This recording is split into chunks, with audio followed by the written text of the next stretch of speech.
আর মনটা যদি আবু জেলের মতো 2 নাম্বার ইয়ার পেঁয়াজ গোছ দিয়ে ভরা থাকে, যত শুনবেন শয়তানি তত বাড়ে। কারণ আবু জেল সারা রাত কোরআন শুনেছে, সকালবেলায় বলতো নবী মুহাম্মদ পাগল, জাদুকর, গণক, কবি। জোরে কর নাউজুবিল্লাহ। সারা রাত কোরআন শুনে সকালবেলা কি বলতো? পাগল। এরকম কিছু লোক আছে কোরআন শোনে না, 2-1টা কথা শুনবে আর 4টা সমালোচনা করবে। আমরা যেন এরকম না হই। আল্লাহ যেন আমাদের হেদায়েত দান করেন। জোরে বলেন আমিন। সূরার নাম লোকমান, মোট আয়াত আছে 34টি, রুকু আছে 4টি। বিশ্বনবীর মক্কার জিন্দেগিতে আল্লাহ তাআলা এই সূরাটি নাজিল করেছেন। এই লোকমানে হাকিম একজন জ্ঞানী ব্যক্তি ছিলেন। এই লোকমানে হাকিম সাধারণ একজন মানুষ ছিলেন, নবীও ছিলেন না, রসুলও ছিলেন না। কিন্তু এই সাধারণ মানুষকে আল্লাহ পাক স্মরণীয় করে রেখে দিলেন। কারণটা কি? কারণ আছে না নাই? জোরে বলেন, কারণ আছে না নাই? সম্মানিত ভাইরা আমার, এই লোকমানে হাকিম ছিল একজন কৃতদাস।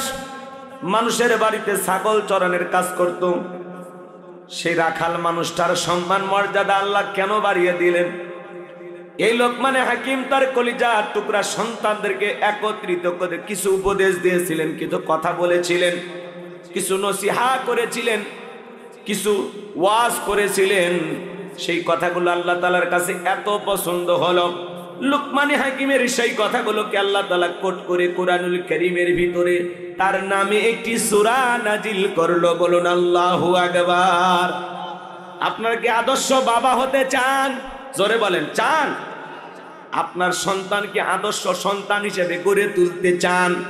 আদর্শ বাবা হবেন কিভাবে, আর সন্তানকে আদর্শ সন্তান হিসেবে কিভাবে গড়ে তুলবেন? মনে রাখবেন, ছাগলের পেট থেকে জন্ম নিলেই ওইটা ছাগলের বাচ্চা, গরুর পেট থেকে জন্ম নিলে ওটা গরুর বাচ্চা। কিন্তু মানুষের পেট থেকে জন্ম নিলে ওটা মানুষের বাচ্চা হয় না, ওকে মানুষের মতো মানুষ করে তোলা লাগে। মানুষের মতো মানুষ হিসেবে গড়ে তোলা লাগে। কথা বলেন। শিক্ষকের কাছে অভিভাবকেরা সন্তানকে দিয়ে বলে কি, যে হুজুর বা স্যার, আমার এই সন্তানটাকে দিলেন, একটু মানুষ বানাবেন। কথা কয় না? কি বানাবেন? মানুষ বানাবেন। তার মানে দেখতে মানুষের মতো, কিন্তু সবাই মানুষ হয় না। কিছু কিছু মানুষের আচরণ চতুষ্পা জন্তু জানোয়ারের চাইতেও নিকৃষ্ট হয়। এই জন্য আল্লাহ বলেন উলাইকা কাল আনআম বাল হুম আদল।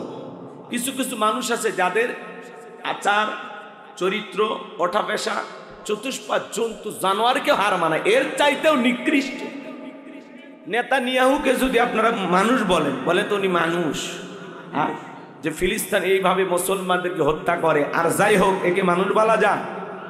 এরাই হলো চতুষ্পা জন্তু জানোয়ার, তার চাইতেও নিকৃষ্ট। সম্মানিত ভাইয়েরা আমার, এই লোকমানে হাকিম তার সন্তানদেরকে একত্রিত করে কিছু কথা বলেছিলেন, যেই কথাগুলো আল্লাহ তাআলার কাছে পছন্দ হয়েছিল। যদিও লোকমানে হাকিম চেহারাটা ছিল তার কালো, ঠোঁটগুলো ছিল মোটা, দেখতে মানুষ হিসাবে খুব বেশি লম্বা ছিলেন না, খাটো মানুষ ছিল, চেহারা ছিল কালো, অন্তর ছিল ভালো।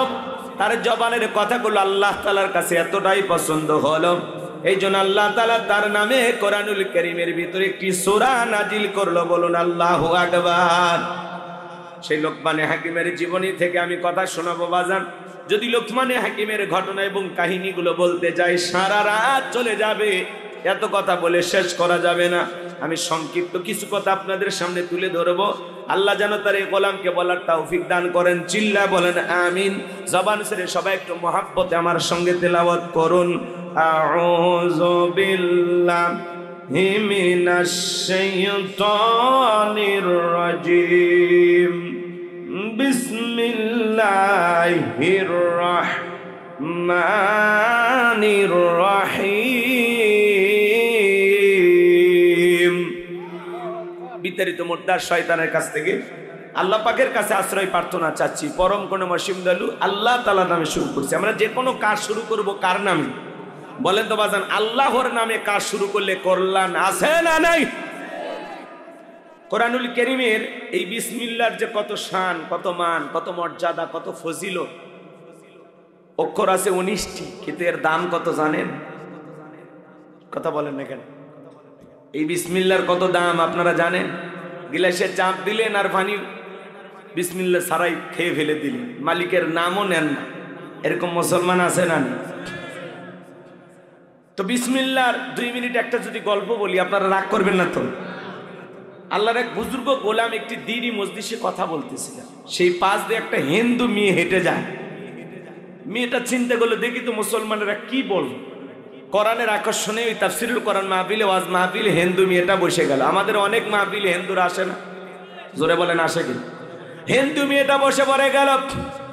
আমার ভাইয়েরা, আল্লাহর সেই বুজুর্গ গোলাম আলোচনা করতেছেন, কুল হুয়াল্লাহু আহাদ, হে নবী আপনি বলুন আল্লাহ এক, আল্লাহ অদ্বিতীয়। মেয়েটা জানতে পারলো সৃষ্টিকর্তার নাম আল্লাহ। আল্লাহর সেই বুজুর্গ গোলাম আলোচনা করতে করতে এক সময় গিয়ে বললেন, ইন্নাদ দীনা ইনদাল্লাহিল ইসলাম, আল্লাহর কাছে শুধুমাত্র কেবলমাত্র একটি ধর্ম মনোনীত, সেই ধর্মের নাম হলো ইসলাম। মেয়েটা যখন জানতে পারল সৃষ্টিকর্তার নাম আল্লাহ, শ্রেষ্ঠ ধর্মের নাম ইসলাম, মেয়েটা তখন চিন্তা করলো আমি আর অমুসলিম থেকে বাড়িতে যাব না, আমি কালেমা পড়ে মুসলমান হব। বলুন সুবহানাল্লাহ। মেয়েটা এবার কালেমা পড়ে মুসলমান হয়ে গেল। বাড়িতে যাওয়ার পরে উঠতে বসতেই বিসমিল্লাহ পড়ে। ওই যে বিসমিল্লাহর ফজিলতের আলোচনা শুনেছেন, উঠতে বসতেই বিসমিল্লাহ পড়েন, উঠতে বসতে বিসমিল্লাহ পড়েন। হঠাৎ করে মেয়েটার মা আবার শুনতে পেয়ে জিজ্ঞাসা করেছে, মা তোর জবান দিয়ে কি যেন শুনলাম? মেয়েটা ডেকে বলে, মা মুসলমান হবে যারা, মিথ্যা কথা বলবে না তারা, অকুলু কৌলাং সাদিদা, মুসলমানেরা হবে সত্যবাদী, মুসলমান কখনো মিথ্যা কথা বলতে পারে। মেয়েটা ডেকে বলে, মা কয়েকদিন আগে মুসলমানদের একটি ধর্মীয় মাহফিলে, কোরআনের মাহফিলে গিয়ে, ওয়াজ মাহফিলে গিয়ে, মুসলমানদের দ্বীনি মজলিসে গিয়ে আমি কিছু আলোচনা শোনার পরে আমার ভিতরে আল্লাহ তাআলা পরিবর্তন করে দিয়েছেন, আমি কালেমা পড়ে মুসলমান হয়েছি। বলুন সুবহানাল্লাহ। এই কথা শোনার পরে ডেকে বলে, মা তুমি আমাদের একমাত্র আশা ভরসা, এসব কি শুনছে, এখনো সময় আছে মা, ইসলাম ধর্ম ত্যাগ করো। মেয়েটা ডেকে বলে, মা ইসলাম মানতে গিয়ে যে মজার স্বাদ, যে ভালো লাগা আমি পেয়েছি মা, আমার পক্ষে ইসলাম ধর্ম ছাড়া সম্ভব নয়। বলেন আল্লাহু আকবার। এইবার রাত্রি বেলায় বাবা চলে আসছে, ডেকে বলে, স্বামী সর্বনাশ হয়ে গেছে, আমাদের একমাত্র মেয়েটা কালেমা পড়ে মুসলমান হয়েছে, তাই নাকি? বলে হ্যাঁ। মেয়েটাকে ডাকলেন, জিজ্ঞাসা করে, মা এসব কি শুনছি, তুমি নাকি মুসলমান হয়েছো? মেয়েটা ডেকে বলে, যা শুনেছেন বাবা সত্য, আমি কালেমা পড়ে মুসলমান হয়েছি। বাবা অনেকভাবে বুঝাইলেন, মা তুমি আমাদের আশা ভরসা, তুমি আমাদের বংশের গৌরব, তুমি মুসলমান হয়েছে, এই কথা প্রকাশ হয়ে গেলে সমাজের চোখে আমার মান সম্মান থাকবে না, আমার উঁচু মাথা নিচু হয়ে যাবে, বংশের মুখে চুনকালি পড়বে। আছে তো আসবে না?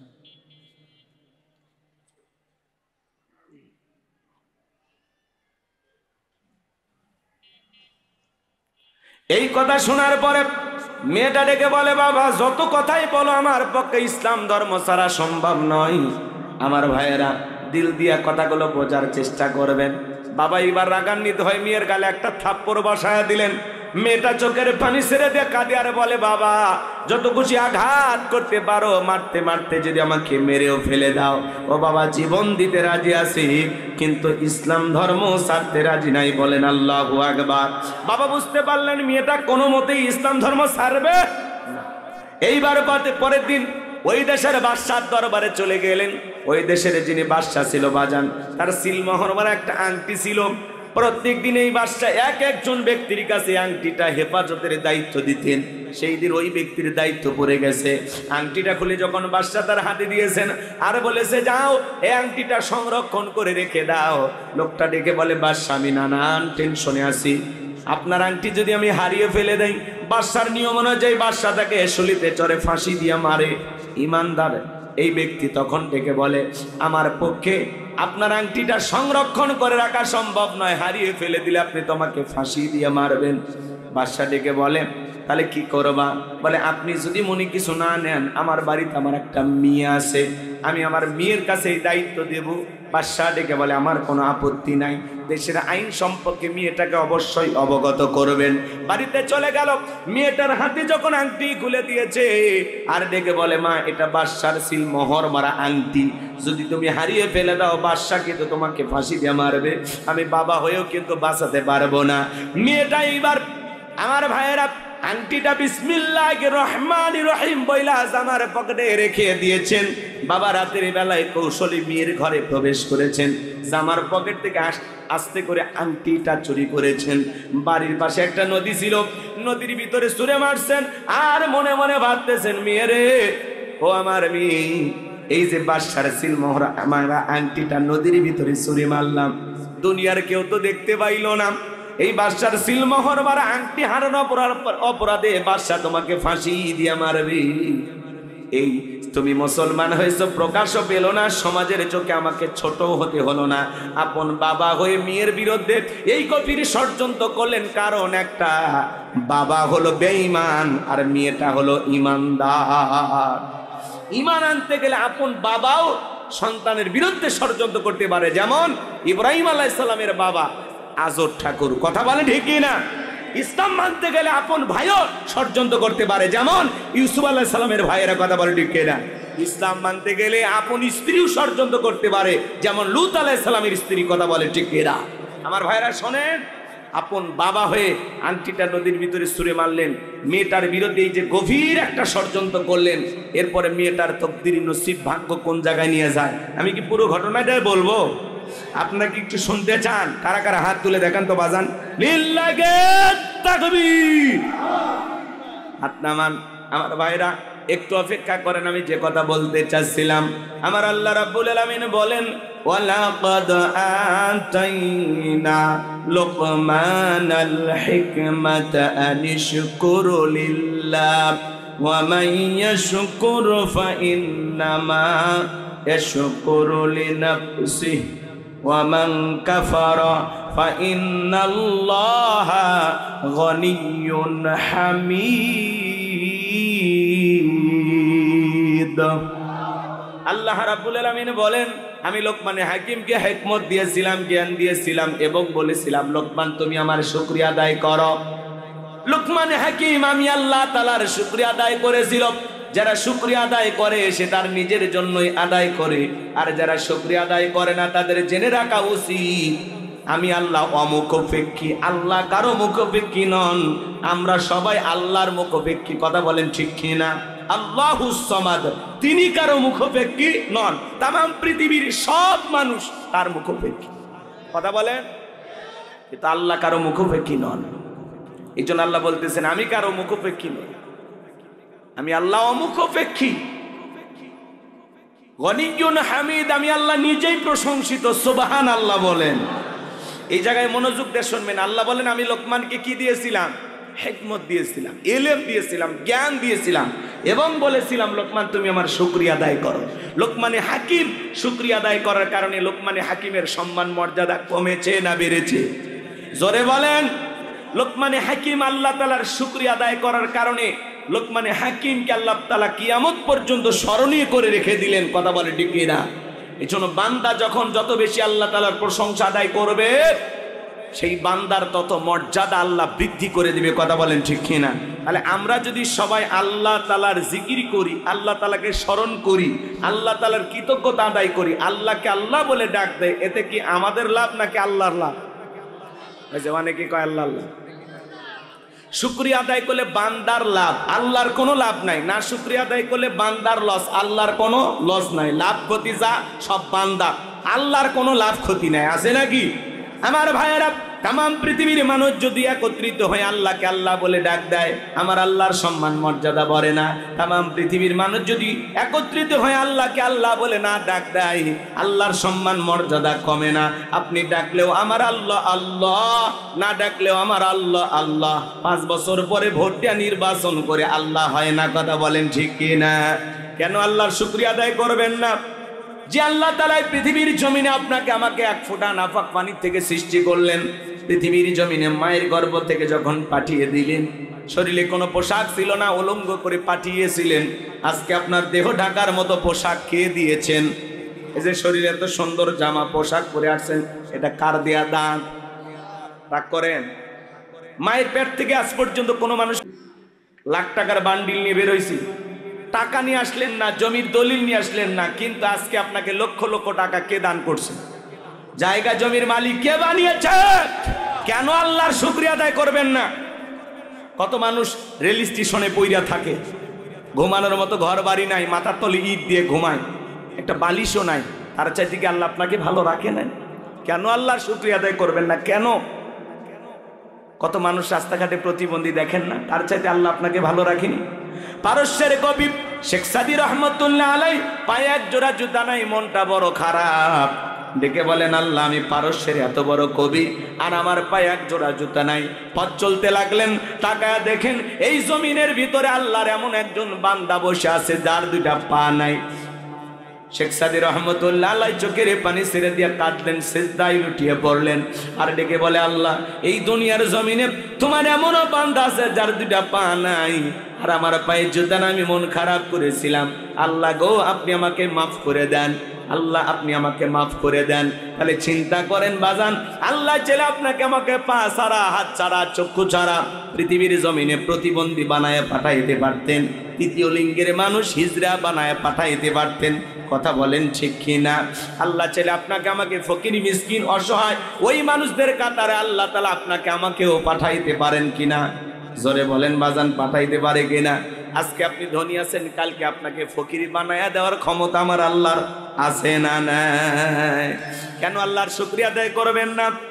কিশোরগঞ্জে গেছিলাম, 100 মানুষ হাওয়াই মিঠাই বিক্রি করতো গ্রামে গ্রামে।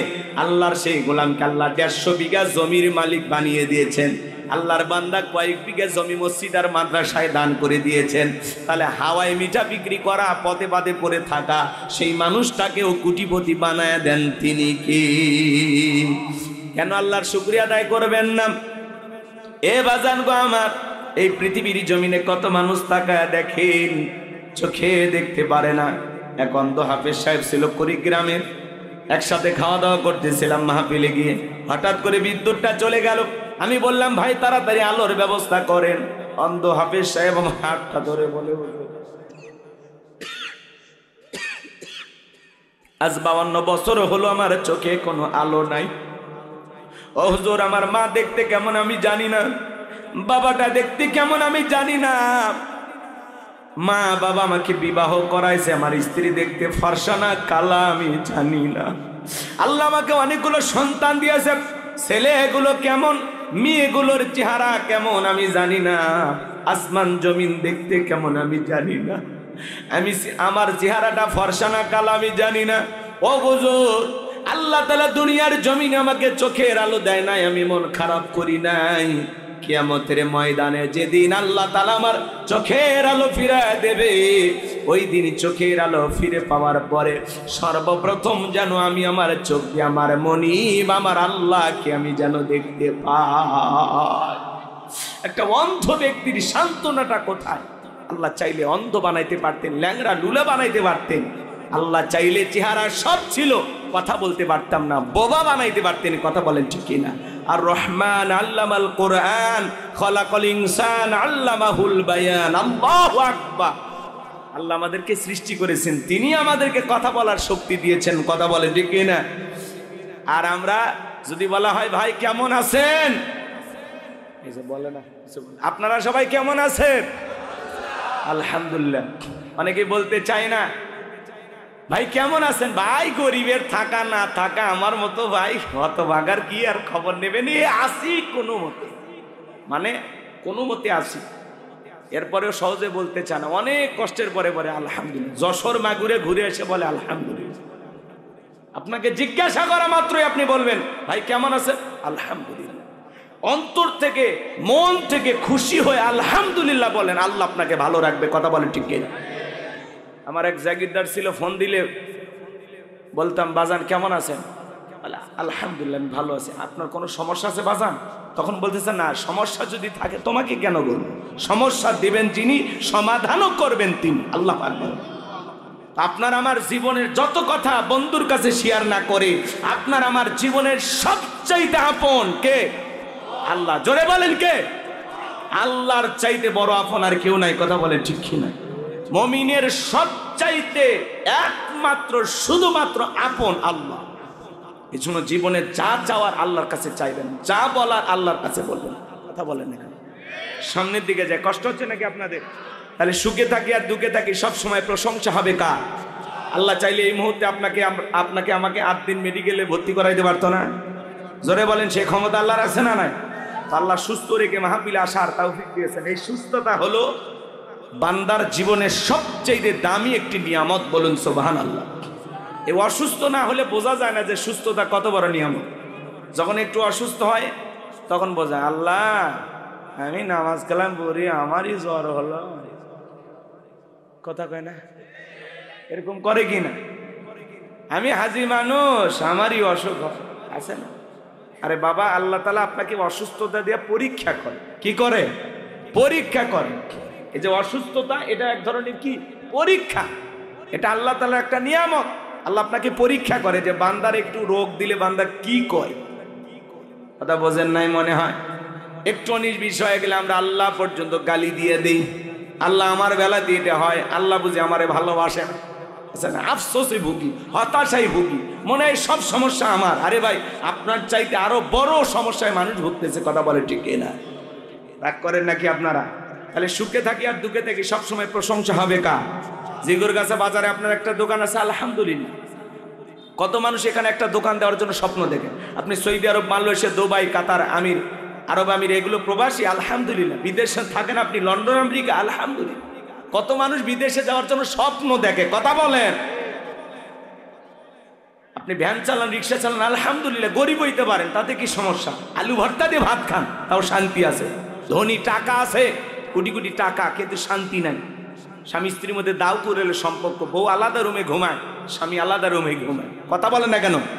কাছে গেলে বিবি চিৎকার মেরে বলে, ডোন্ট টাচ মি। কথা কয় না কেন? আমারই ছুঁইয়া দেখবো না, ছুঁইয়ে যাও। কথা বলেন না কেন আপনারা? আর গরিব আলু ভর্তা দিয়ে ভাত খায়, শাক ভাজি ভর্তা দিয়ে ভাত খায়, বউরে কলি নিয়ে ঘুমায়, কি শান্তি। কথা বলে ঠিক না? রাগ করেন? রাগ করবেন না। এই জন্য দামি বিল্ডিং দেখে মনে করেন না ওই বিল্ডিং এর মানুষ অনেক সুখী। যায়া দেখেন কোটি টাকা ঋণের ভয়ে বাড়িতে থাকে না। কথা কন ঠিক না? এই জন্য বাজান, আল্লাহ যতটুকু দিয়েছেন, যতটুকু আমার আছে, আলহামদুলিল্লাহ। 2-4 লাখ টাকা আছে, সামান্য একটু চলতে পারি, 2টা ডাল ভাত খাই, আলহামদুলিল্লাহ। অল্প খেয়ে আল্লাহর শুকরিয়া আদায় করবেন। লা ইন শাকারতুম লাযীদান্নাকুম ওয়া লা ইন কাফারতুম ইন্না আযাবি লাশাদীদ। নিয়ামত পাওয়ার পরে যারা শুকরিয়া আদায় করে, আল্লাহ তাদের নিয়ামতগুলোকে বাড়ায় দেন। আর নিয়ামত পাওয়ার পরে যারা নাশুকরিয়া আদায় করে, আল্লাহ তাদের নিয়ামতগুলোকে ছিনায় নেন। কথা বলে ঠিক কি না? যারা সুখে থাকি আর দুঃখে থাকি সব সময় প্রশংসা হবে কার? আপনারা সবাই কেমন আছেন? আলহামদুলিল্লাহ। গর্বের সহিত বলবেন আলহামদুলিল্লাহ। যত সমস্যা থাক মনের মধ্যে থাকবে, প্রকাশ করবেন না। ভাই, আগামীকালকে যশোরে দেখা হবে ইনশাআল্লাহ। কি বলতে হয়? ইনশাআল্লাহ। এটা আমরা অনেকে বলি না। এলাকার, মনে করেন আপনাদের এলাকার একজন ভদ্রলোক গরু কেনার জন্য যাচ্ছে। চৌগাছা বাজার আছে, গরু লাগে, মানে গরুর হাট লাগে ওই এলাকা। তো গরু বেচা কিনা হয় না। তো মুয়াজ্জিমের সামনে দিয়ে একজন যায়, তখন বলতেছে, ভাই কই যান? কই চৌগাছায়। কেন? কই গরু কেনার জন্য। তখন বলতেছে, বলেন ইনশাআল্লাহ। তখন বলছে, এই জন্য হুজুরদের দেখতে ভালো লাগে। কেন? কই পকেটে আছে টাকা, হাতে আছে গরু, তো মাঝখানে ইনশাআল্লাহ কেন বলা লাগে? তো হুজুর আর কি বলবে ভাই, চুপচাপ হয়ে গেছে।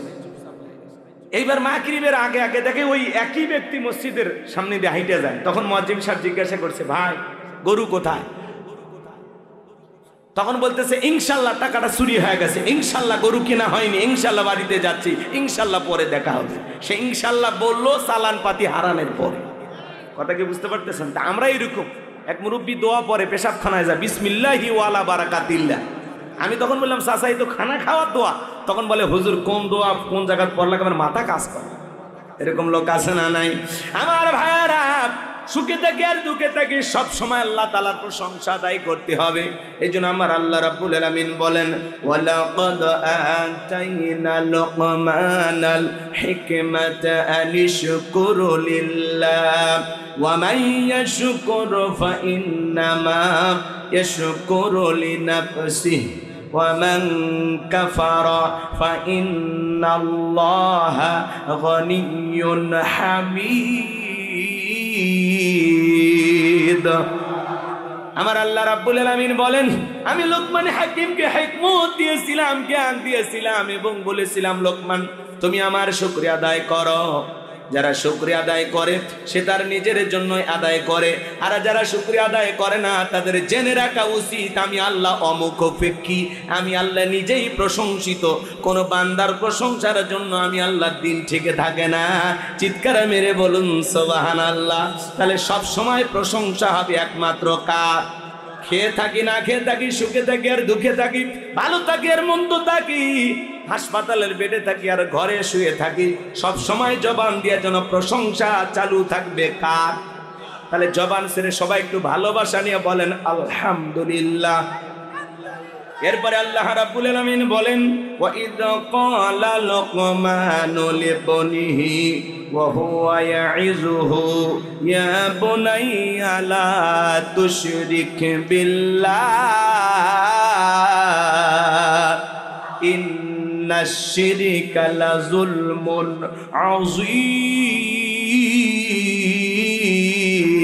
আযীম। আমার আল্লাহ রাব্বুল আলামিন বলেন স্মরণ করো লোকমান হাকিমের কথা।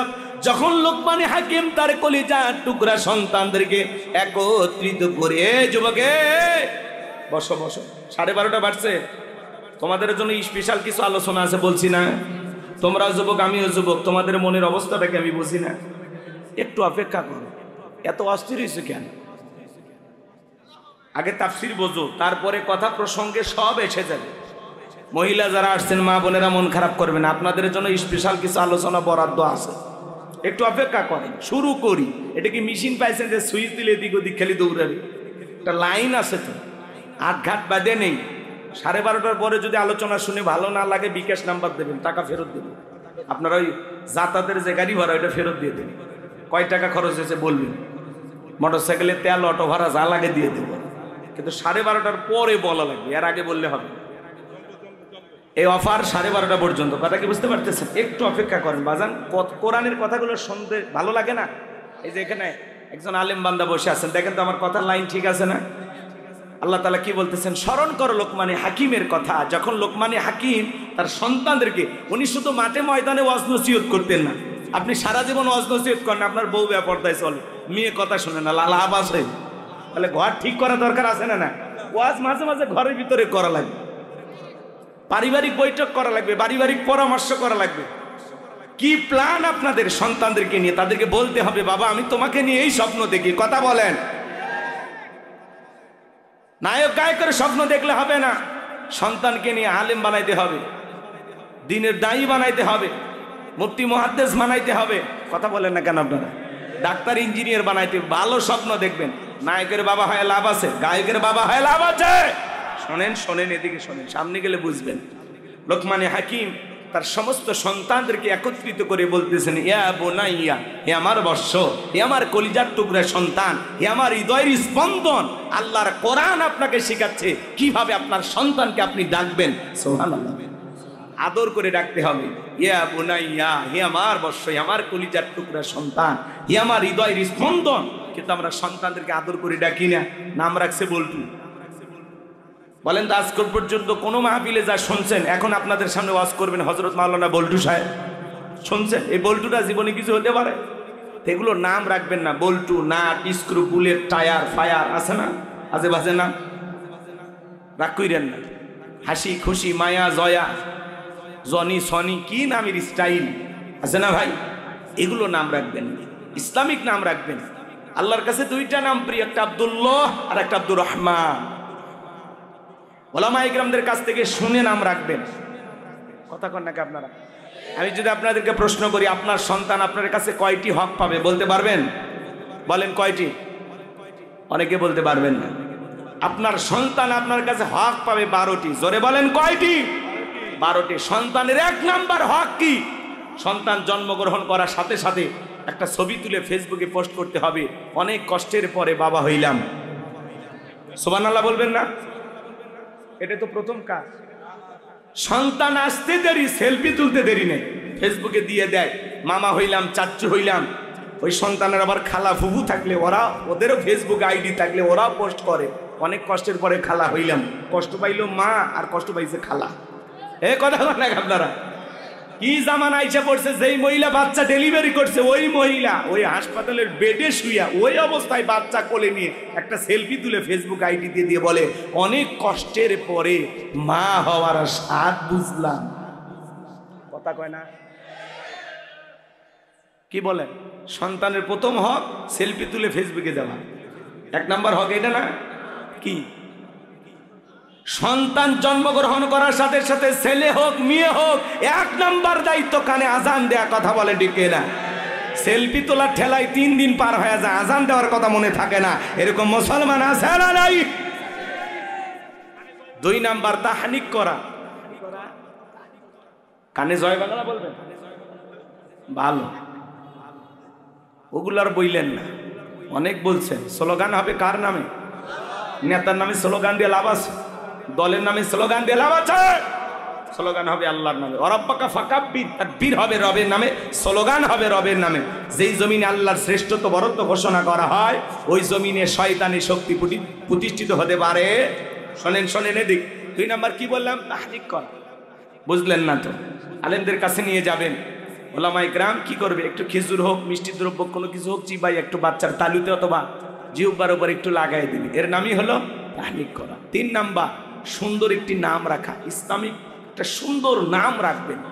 আব্দুল্লাহ, আব্দুর রহমান, আব্দুল সালাম, কথা বলছেন, আব্দুল মমিন, সুন্দর সুন্দর নাম রাখবেন। নবীদের নামের সাথে নাম রাখবেন, ইউসুফ, ইব্রাহিম, ইসহাক, সুন্দর সুন্দর নাম রাখবেন। সাহাবা ইকরামদের নামের সাথে নাম মিলায় রাখবেন, আবু বকর, ওমর ফারুক, ওসমান, আলী। কথা বলেন না কেন? সুন্দর সুন্দর নাম রাখবেন পছন্দ করে। ইংল্যান্ডের সবচাইতে জনপ্রিয় নাম হলো মুহাম্মদ। তারা ছেলে সন্তান হইলে অধিকাংশ মানুষ সন্তানের নাম রাখে কি? মুহাম্মদ। আল্লাহু আকবার বলেন। আর আমরা নাম হইলে কি, এমনও মা বাবা আছে মুঠু বাচ্চু নাম আছে না, আপডেট হয়ে গেছে। নাম কি রে ভাই? বেলি, চেলি, চেলি, চুইটি, বিউটি, শয়তান করে ডিউটি। কি নামের ভাব সাব আছে না ভাই? নামের না নাম রাখছে কাজু, কাজু। কি নাম? কাজু, কাজু। হাই রে কি নাম রে ভাই, অবাক হয়ে যায়। বেলু, বেলু নাম কি? বেলু, বুলু। কথা কন নাকি আপনার? এগুলো না বলতে গেলেও তো শরম লাগে। অনেক জায়গায় দেখবেন কি সুন্দর নাম রাখছে, ফরহাদ হোসেন টিক্কে। কি নাম? টিক্কে।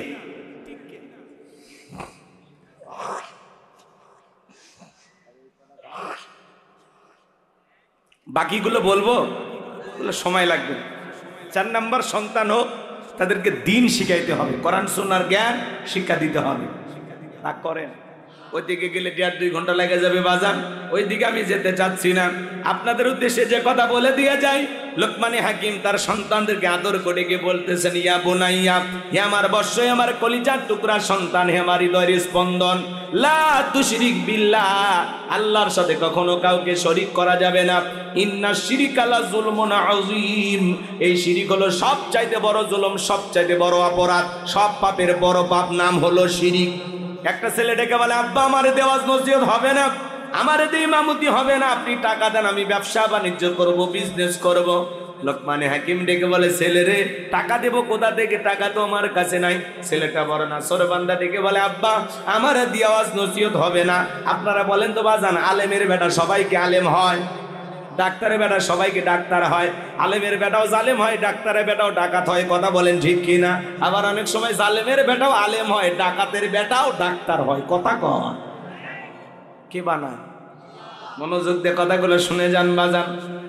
ছেলেটা ডেকে বলে, আব্বার টাকা দিতেই হবে। লোকমানে হাকিম ডেকে বলে, আমি আমার এক বন্ধুর কাছে টাকা পাই, সে একটা দ্বীপে বসবাস করে। আজ পর্যন্ত বহু মানুষকে পাঠাইলাম, কেউ তো আসে না বাবা। এই দ্বীপ পর্যন্ত পৌঁছাইতে গেলে তোমার জীবন যাওয়ার সম্ভাবনা আছে। আমি বাবা হয়ে ছেলেকে মৃত্যুর মুখে ফেলে দিতে পারবো না। ছেলেটা বড় না সরবন্দা বলে, আব্বা আপনি শুধু লোকেশনটা বলে দেন। বারবার অনুরোধ করার কারণে লোকমানে হাকিম বলে দিল, আমার সন্তান শোনো, বাড়ি থেকে যখন বের হয়ে যাইবা 2 রাকাত সলাতুল হাজতের নামাজ আদায় করবা। আনে মনে রাখবা, বিপদের আগে আর পরে 2 রাকাত সলাতুল হাজতের নামাজ আদায় করবা। এইবার লোকেশন বলে দিলেন, বাবা শোনো, ঘর থেকে বের হয়ে যাওয়ার পরে বিশাল মরুভূমি রাস্তা পাড়ি দিতে দিতে ক্লান্ত হয়ে যখন পূর্বা তাকায় দেখবা একটা জঙ্গল দেখা যায়। ওই জঙ্গলের ভিতরে ঝর্ণার পানি পড়তেছে, সেখান থেকে প্রয়োজন মোতাবেক পানি পান করবা। এরপরে আমার সন্তান ভালো করে শুনে নাও, জেনে নাও, সেখান থেকে পানি পান করার পরে প্রয়োজন মোতাবেক পানি নেবা। পিছন দিকে তাকায় দেখবার জঙ্গলটা দেখা যায় না, আবার পথ চলতে থাকবা। লোকমান হাকিম সব সন্তানকে বুঝিয়ে বলিয়ে দিলেন। এইবার ছেলেটা পথ চলতে চলতে তাকায় দেখে বিশাল একটা বটবৃক্ষ। বাবা বলেছে ছায়াশ্রয় নিলে বিপদ হবে। তাকায় দেখে গাছের উপরে একটা মুরব্বী বসে আছে। ডেকে বলে, বাবা তুমি আমার কাছে আসো, তোমার কোনো টেনশন নাই। ডেকে বলে, না আব্বা বলেছে বিপদ হবে। বলে, কোনো বিপদ হবে না। তোমার বাবা কি বলে নাই পথের মধ্যে একটা মুরব্বীর সাথে দেখা হলে মুরব্বী যা বলবে তুমি তাই শুনবা? বলে, হ্যাঁ বলেছে। তাহলে ভয় পাওয়ার কোনো কারণ নাই, তুমি চলে আসো। এইবার লোকমান হাকিমের সন্তান যখন বটবৃক্ষের ছায়া আশ্রয় নিলেন, ক্লান্ত শরীর মুহূর্তের মধ্যে ঘুম চলে আসলো। গাছের গোড়া থেকে একটা বিষাক্ত সাপ বের হয়ে লোকমান হাকিমের সন্তানটাকে সবল মারলো। মুরব্বী তাকা দেখে সত্যি তো ছেলেটার বড় বিপদ হয়ে গেল। এবার সাপটাকে ধরলেন, তার সন্তানটাকে বিষ মুক্ত করলেন। ধারালো অস্ত্র দিয়া 2 টুকরো করে পিছনের অংশ ফেলায় দিয়া মাথার অংশটা লোকমান হাকিমের সন্তানের ব্যাগের ভিতরে রেখে দিলেন। এইবার ছেলেটা যখন ঘুম থেকে জাগ্রত হয়েছে, ডেকে বলে, বাবা সত্যি তোমার বড় বিপদ হয়েছিল, বিষাক্ত সাপ তোমাকে সবল মেরেছিল, আমি তোমাকে বিষ মুক্ত করেছি, আর কোনো চিন্তার কারণ নাই। লোকমান হাকিমের সন্তান আবারও 2 রাকাত সালাতুল হাজতের নামাজ আদায় করলেন। বাবা বলেছে বিপদের আগে আর পরে 2 রাকাত সালাতুল হাজতের নামাজ আদায় করাবা। এইবার লোকমান হাকিমের সন্তান ডেকে বলে, মুরব্বী ওই জনবসিত এলাকায় গিয়ে বাবার পরিচয় বলে দিলে তারা আমাকে সেই দ্বীপের রাস্তাটা দেখিয়ে দিবে। মুরব্বী ডেকে বলে, বাবা আজকে যদি আমি তোমার সঙ্গী হই তোমার কি কোনো আপত্তি আছে? বলেন, আমার কোনো আপত্তি নাই। এইবার এই মুরব্বীকে নিজের সঙ্গী বানায় চলে গেলেন ওই জনবসিত এলাকায়। যা যখন তার বাবার পরিচয় দিলেন, আমি লোকমান হাকিমের সন্তান, এই কারণে সবাই মহব্বত করতে লাগলেন, ভালোবাসা দেখাইতে লাগলেন। বাবার কারণে অনেক সময় মানুষ সন্তানকে ভালোবাসা দেয়। আল্লামা সাইদি হুজুরের সন্তান যদি জিগর গাছায় এসে বলে আমি আল্লামা সাইদির সন্তান, আপনারা কি ভালোবাসা দিবেন কিনা বলেন? অবশ্যই মহব্বত করবেন, খাইতে দিবেন, বসতে দিবেন, আদর আপ্যায়ন করবেন, হাদিয়া তহফা দিবেন। কথা বলে বাবার কারণে, বাবার কারণে। ডক্টর মিজানুর রহমান আজারি ভাই, তার সন্তান যদি আসে ভালোবাসা দিবেন কিনা বলেন? অবশ্যই দিবেন। আল্লামা মামুনুল হক তার সন্তান আসলে ভালোবাসা দিবেন। আমার মতো ভাঙ্গা মানুষটাকে আপনারা ভালোবাসেন, আমার সন্তান আসলেও ভালোবাসা দিবেন কিনা বলেন? মাশাআল্লাহ দেবেন। ঠিক আছে, বাবার কারণে মানুষ সম্মান করে। কথা বলেন ঠিক কি না? লোকমান হাকিমের ছেলেটাকে সবাই ভালোবাসা দেখাইতে লাগলো। কেউ খাইতে দেয়, কেউ ঘুমানোর জায়গা দেয়। ওই এলাকা একটা সুন্দরী মহিলা ছিল। বাবা বলেছে, বাবা খবরদার, ওই এলাকায় যাওয়ার পরে একটা সুন্দরী নারী আছে, তারে কিন্তু বিবাহ করা যাবে না, করলেই কিন্তু তোমার বিপদ হবে। এইবার সবাই বলতেছে, ও লোকমান হাকিমের সন্তান, এলাকায় একটা সুন্দরী মেয়ে আছে, বিয়ে করো আর না করো, পাত্রীটা একবার দেখো। সবাই যখন অনুরোধ করলো, লোকমান হাকিমের সন্তান এইবার চিন্তা করলো, সবাই যেহেতু বলে পাত্রীটা দেখার জন্য, পাত্রী দেখলে আর কি হবে, বিয়ে করি আর না করি পরে। এইবার পাত্রী দেখার জন্য চলে গেল। এইবার মেয়েটাকে যখন সামনে নিয়ে আসা হলো, এতটা সুন্দরী ছিল বাজান, সেই সময়ের বিশ্ব সুন্দরী বললেও ভুল হবে না। এতটা সুন্দরী, চোখ দুটি হরিণীর মতো কালো, কমলার মতো গাল, গোলাপের পাপড়ির মতো ঠোঁট, কি মায়াবী চেহারা। লোকমান হাকিমের সন্তান দেখে মায়ায় পড়ে গেল। এত সুন্দরী মেয়ে অপছন্দ করার কোনো সুযোগ নাই। কথা বোঝেন নাই? পাত্রী দেখে পছন্দ হয়ে গেল।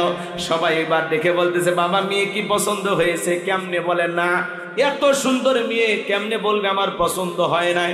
সবাই ডেকে বলে, যেহেতু তুমি আমাদের একজন পরিচিত ভালোবাসার মানুষের সন্তান, তুমি যেহেতু লোকমান হাকিমের সন্তান, তোমার কাছে আমরা কোনো বিষয় গোপন রাখবো না। মেয়েটা দেখে পছন্দ হয়েছে ঠিক আছে, কিন্তু মেয়েটার একটা গোপন সমস্যা আছে। কথা কয় নাকি? রাগ করেন? পাত্রী দেখতে গেলে আশেপাশে আপনারা খোঁজ খবর নেন না, মেয়েটার কি অবস্থা? বলে ওই অমুকের মেয়ে কয়েকদিন আগে 7 দিন কক্সবাজারে একটা ছেলের হাত ধরে ঘুরিয়ে বেড়ে তারপরে বাড়িতে আসছে। কথা কয় নাকি? গোপন তথ্য ফাঁস করে দেয়।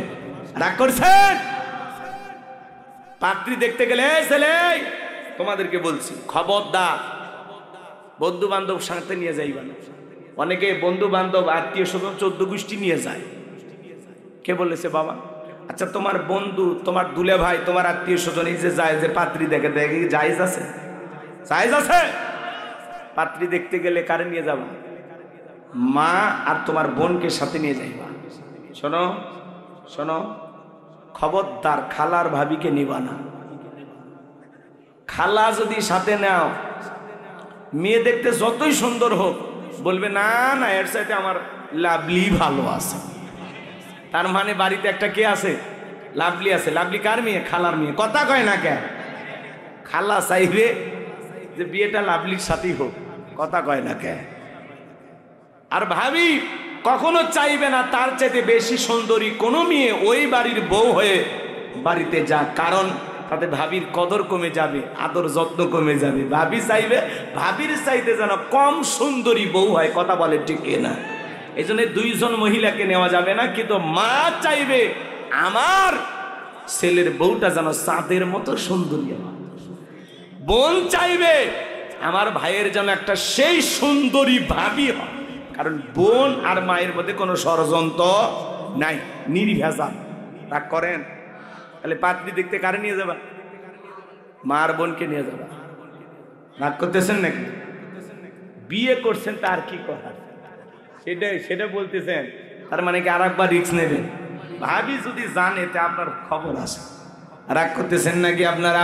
এইবার লোকমান হাকিমের সন্তানকে সবাই ডেকে বলে, বাবা মেয়ের একটা গোপন সমস্যা আছে। এই মেয়ের এর আগেও 1 নয় 2 নয় 10টা ছেলের সাথে বিয়ে হয়েছিল, 10টা স্বামী বাসর ঘরে মারা গেছে, একটা স্বামীও জীবিত বের হয় নাই। তোমার সিরিয়াল 11 নাম্বার। এবার রাজি থাকলে বলো। এই কথা যখন বললেন লোকমান হাকিমের সন্তান টেনশনে পড়ে গেল। পাত্রী দেখেও ভালো লেগে গেছে, পছন্দ হয়ে গেছে, বিবাহ করতে চাই। লোকমান হাকিমের সন্তান বিয়ে করলে ঘটনাটা কি হয় আপনারা কি শুনবেন? কারা কারা শুনবেন? 2 হাত তুলে আল্লাহকে দেখান। লিল্লাহে তাকবীর। হাত নামান বাজান। লোকমান হাকিম তার আদর করে সন্তানদেরকে ডেকে বলেন, ইয়া বুনাইয়া লা তুশরিক বিল্লাহ ইন্নাশ শিরকা লাযুলমুন আযীম।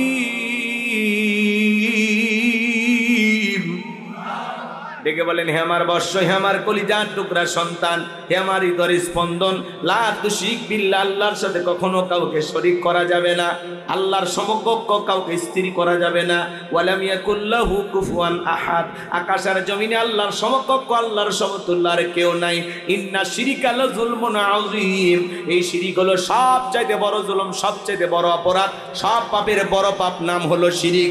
বড় শিরিকগুলোকে শিরিক আকবর বলা হয়, ছোট শিরিকগুলোকে শিরিক আসগর বলা হয়। শিরিক হলো মোট 42 প্রকার, এগুলোকে ভাঙলে হবে 72 প্রকার, সর্বমোট হলো 120 প্রকার।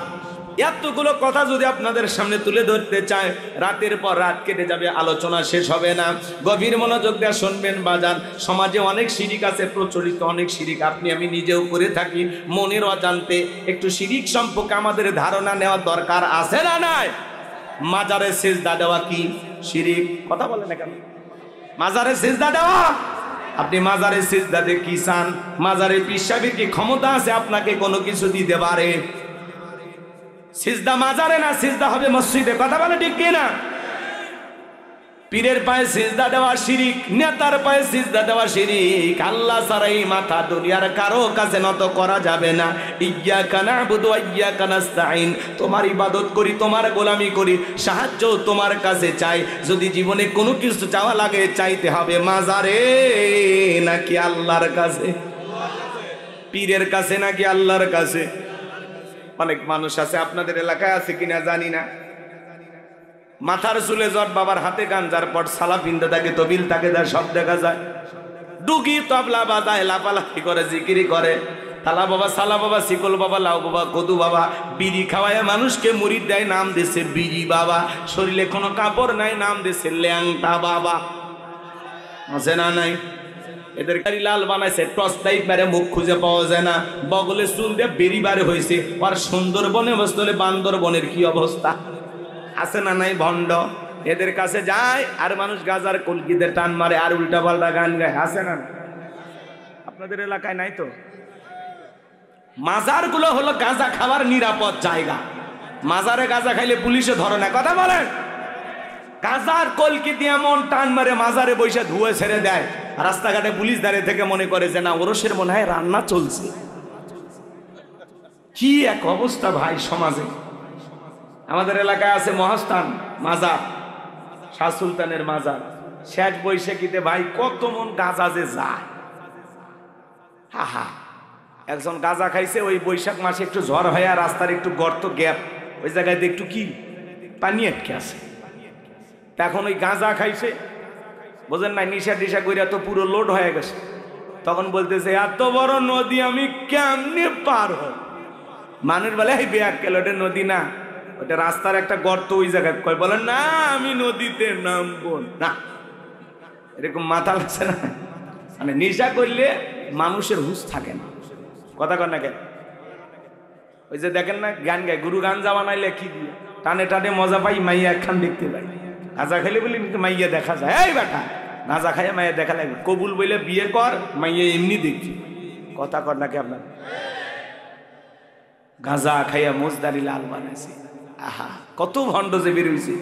নাম দেয় পবিত্র ওরস শরীফ, আর সেখানে মহিলা শিল্পী যায় নাচে গায়, কথা বলেন না কেন? দেখেননি কি স্লোগান, কই আমি পাগল দিওয়ানা হয়েছি, মুর্শিদেরই প্রেমে পড়েছি। স্বামীর প্রেমে পড়েনি, কার প্রেমে? কেউ যদি পীর সাহেবের প্রেমে পড়ে লক্ষণ ভালো না খারাপ? রাগ করবেন না বাজান, এই সমাজে এগুলো চলতেছে। পীরের বয়স হয়ে গেছে, এক পা কবরে চলে গেছে, তাও মহিলা মুরিদ দেখলে বলে মা আয় আয়। চিন্তা করে মহিলা যে এত বড় আল্লাহর ওলি আমারে 2 হাত বাড়ায় ডাকতেছে, যদি আমি আল্লাহর ওলির ডাকে সাড়া না দিই জাহান্নামে জায়গা হবে। দৌড়ে যা পীর সাহেবকে চাপে ধরছে। পীর সাহেবের বুকের ভিতরে যে এত শান্তি পাইছে, আনন্দের ঠেলায় গান গায়, বাবা আমি তোমায় ভালোবাসি, তোমার চরণ চুমিতে বাবা, তোমার চরণ চুমিতে বাবা, তোমার কাছে আসি গো বাবা, আমি তোমায় ভালোবাসি। যেই মহিলা স্বামীকে বাদ দিয়ে পীরের ফাতা পায়ে চুমা খায়, ওই নারীর চরিত্রের ঠিক নাই, কথা বলে ঠিক কিনা? এ আপনার বউ মাজারে যায়, আপনি কি দুর্বল? আপনার বউ কেন মাজারে যায় বলেন? আপনার বউকে বলবেন এ তোর পীর আমি তোর পীর, পছন্দ হয় না? এদিকে আয়েশা, ফাতেমা, খাদিজা, হাজেরা, আসিয়া, মারিয়ম, এদের জীবনী কিনে দেবেন। যেই নারীদের জীবনী পর এইভাবে জীবন গড়, এরপরে মর, জান্নাতে রাস্তা ধর। সব জান্নাতি নারী, এদের জীবনী কিনে দেন। কি পারবেন ইনশাআল্লাহ? তাহলে মাজারে সেজদা দেওয়ার শিরিক। সন্তান যদি চাওয়া লাগে মাজারের পীর সাহেবের কাছে না, চাইতে হবে কার কাছে? আল্লাহর কাছে চাইবে। ইব্রাহিম খলিলুল্লাহকে 86 বছর বয়সে সন্তান দিয়েছেন কে? সে আল্লাহ আজও আছে না নাই? আল্লাহর কাছে চাইবেন। ফাইজা ফারাগাতা ফানসাব ওয়া ইলা রাব্বিকা ফারগাব। বান্দা যখন নিঃস্ব অসহায় দুর্বল হইবা, তোমার শূন্য হাতটা আমি আল্লাহর দিকে পেতে ধরো, তোমার শূন্য হাতটা আমি আল্লাহ পূর্ণ বানায় ফেরত দিব। বলুন সুবহানাল্লাহ। এরপরে ট্রাকের পিছনে সেরা স্যান্ডেল ঝুলানো কেন? কয় দুর্ঘটনা থেকে বাঁচার জন্য। বলেন তো বাজান, দুর্ঘটনা থেকে বাঁচানোর মালিক কে? এই যে আমরা আসলাম ঝিনাইদহ পার হইয়া, বিশাল ট্রাকে মুখোমুখি সংঘর্ষ, 2-1 মারা গেছে কিনা জানি না, বিশাল লম্বা জাম, ওখানে অনেকটা সময় চলে গেল আমাদের। তাছাড়া তো 8:30 9টার মধ্যে চলে আসতাম, সেটা ডাল ভাতও খাইতে পারতাম না, খাইয়া খালি আপনাদের উদ্দেশ্যে চলে আসলাম। রাগ করছেন আপনারা না? অনেক মাহফিলে আবার যখন আমার মানে যাই সময় মতো, তখন আবার সময় মতো দেয় না, 11টার পরে দেয়, বোঝেন নাই? তখন আবার 11টার পরে দেয়। আর যেদিন যাবো না, কয় হুজুর আপনি আসলে 9টায়, আপনি ছাড়া কেউ নেই, কথা হয় না? এরকম হয়, বোঝেন না? যেটাতে দেরিতে যাবেন ওটাতে আমাকে সকালে দেবে, আর যেটা সময় মতো উপস্থিত হবেন ওইটাতে দেরিতে উঠাবে। কয়েকদিন আগে এক মঞ্চে গেলাম, 12টার পরে উঠাইলো, 12:10 হুজুর কেবল লোক আসতেছে, দোকানদারি বন্ধ করে। কি বলে রাজশাহীতে বাগমারা 12টার পরে কি করবেন? কিছু করার আছে? আমরা তো দাওয়াত নিলে আর কিছু করার থাকে না, এই জন্য ধৈর্য নিয়ে বসেন। রাগ করেন নাকি আপনারা? একটা তাকবীর দেন, লিল্লাহিত তাকবীর। আমার ভাইরা দিল দিয়ে কথাগুলো বুঝবেন। এরপরে শনিবার মঙ্গলবার বিয়ে করা হয় না, এগুলো দিন নাকি শুভ না, এগুলো ধারণা করা শিরিক। শ্রমিক কাজ করেছে, সন্ধ্যাবেলায় ধনী টাকা দিতে চায় না, কেন? কই সন্ধ্যাবেলায় যদি ধনী টাকা দেয় তাহলে নাকি ফকির হয়ে যাবে, এগুলো ধারণা করা যাবে। টিয়া পাখির কাছে যা ভাগ্য গণনা করে, কবিরাজের কাছে যা ভাগ্য গণনা করে, আছে না নাই, এগুলো ধারণা করাও শিরিক। আবার এদের স্লোগান, আপনি কি মামলায় হেরে যাচ্ছেন, বিদেশে যেতে ভয় পাচ্ছেন, দাম্পত্য জীবনে অসুখী, আসেন শেষ দর্শন আজমেরি জেমস হাউস, লিটন দেওয়ান চিস্তি, বসুন্ধরা সিটি কমপ্লেক্স, ঢাকা। এক আংটিতে নাকি এত সমস্যার সমাধান মিটে যায়। তাহলে তো এই ব্যক্তির আংটি বিক্রি করা লাগতো না। এই যে এই হাতে 5টা, এই হাতে 5টা, মোট 10টা আংটি ব্যবহার করে পৃথিবীর 1 নাম্বার ধনী হয়ে যেত। ওর আংটি বিক্রি করে খাওয়া লাগতো না। কথা বলে ঠিক কিনা? এগুলো বিশ্বাস করা যাবে? এরপরে নতুন ছেলের বউ চা বানাইতে গিয়ে কাপটা ভরে ভাঙ্গে গেছে, অলক্ষণে বউ আসছে। এই অলক্ষণ কুলক্ষণ বলে ইসলামের ভিতরে কোনো কিছু নাই, ওটা একটা দুর্ঘটনা। শাশুড়ির হাত থেকে গিলাস পরে ভাঙতে পারে। কথা বলেন, দুর্ঘটনা। রাগ করেন নাকি আপনারা? এরপরে জমজ কলা খালে নাকি জমজ বাচ্চা হয় ভালো, 2বারে কষ্ট 1বারেই হলো, মাঝখানে সিজারের টাকাটা বেঁচে গেল। কথা বলেন ঠিক কি না? কত পুরুষ মানুষ জমজ কলা খায়, আজ পর্যন্ত কোনো পুরুষের বাচ্চা হলো না। হবে কেমনি? আল্লাহ তো মেশিন পত্র দেয়নি। কথা বলে ঠিক কি না? এই জন্য এগুলো ধারণা করা যাবে না। হাত চুলকালে নাকি টাকা আসে ভালো, বান্ধেন 3 দিন হাত দুটা খুলে রাখেন, হাত চুলকে চামড়া উঠে যাবে, টাকা আসবে না। চিরুনি হাত থেকে পড়ে গেলে নাকি মেহমান আসে, মা বোনেরা বলে কিনা? কথা বলেন ভাই। চিরুনি পড়ে গেছে, কয় মেহমান আসবে, যা পাগলি রান্না শুরু কর, কেউ না আসলে আমরা খেয়ে যাব। এগুলো ধারণা করা যাবে না। এরপরে ছোট বাচ্চার কপালে কালো টিপ দেয়। যদি জিজ্ঞাসা করেন বউরে কালো টিপ কেন, কয় তোমার শাশুড়ি জানে। শাশুড়ির বললে কে জানে, কয় তোমার নানি জানে। এই নানি দাদি পর্যন্ত চলতে থাকবে। কেন কালো টিপ দিল কেউ আর বলতে পারে না। ওরা বলে বদনজর থেকে বাঁচার জন্য, আছে না নাই? বলেন তো বাজান, তকদিরের ভালো মন্দ কার কাছে? ওয়াল কদরিহি শাররিহি মিনাল্লাহি তাআলা ওয়াল বাসি বাদাল মাউত। তকদিরের ভালো মন্দ একমাত্র আল্লাহর হাতে। কথা বলেন ঠিক কি না? লম্বা হবে বাজান, লম্বা করব না। নবী আমার সাহাবীদেরকে ডেকে বলেন, আমার সাহাবীরা শোনো, একজন ব্যক্তি একটা মাছি মেরে জাহান্নামে চলে গেল, আর একজন ব্যক্তি একটা মাছি না মেরে জান্নাতে চলে গেল। সাহাবা ইকরাম জিজ্ঞাসা করলেন, নবী গো, বুঝতে পারলাম না কেন একজন ব্যক্তি মাছি মেরে জাহান্নামে চলে গেল, কারণটা কি আমরা জানতে চাই। আল্লাহ রাসূল ডেকে বলেন, সাহাবীরা শোনো, এক দেশে এক জালেম বাদশা ছিল, রাস্তার মোড়ে মোড়ে প্রতিমা বানায় রাখতো। কথা বলেন না কেন? জালেম বাদশার নিয়ম হলো, যত মানুষ রাস্তা দিয়ে হেঁটে যাবে প্রতিমার নামে কিছু না কিছু দিয়ে যাওয়া লাগবে। এটা হলো জালেম বাদশার নিয়ম। বাংলাদেশেও দেখলেন না বাজান গো আমার, রাস্তার মোড়ে মোড়ে ভাস্কর্য বানায় রাখছে। ইহুদি মুশরিকদের কালচার, মুসলমান কখনো ভাস্কর্য বানাইতে পারে না। কথা বলেন ঠিক কিনা? 4,500 কোটি, কেউ আবার বলেছেন 6,000 কোটি।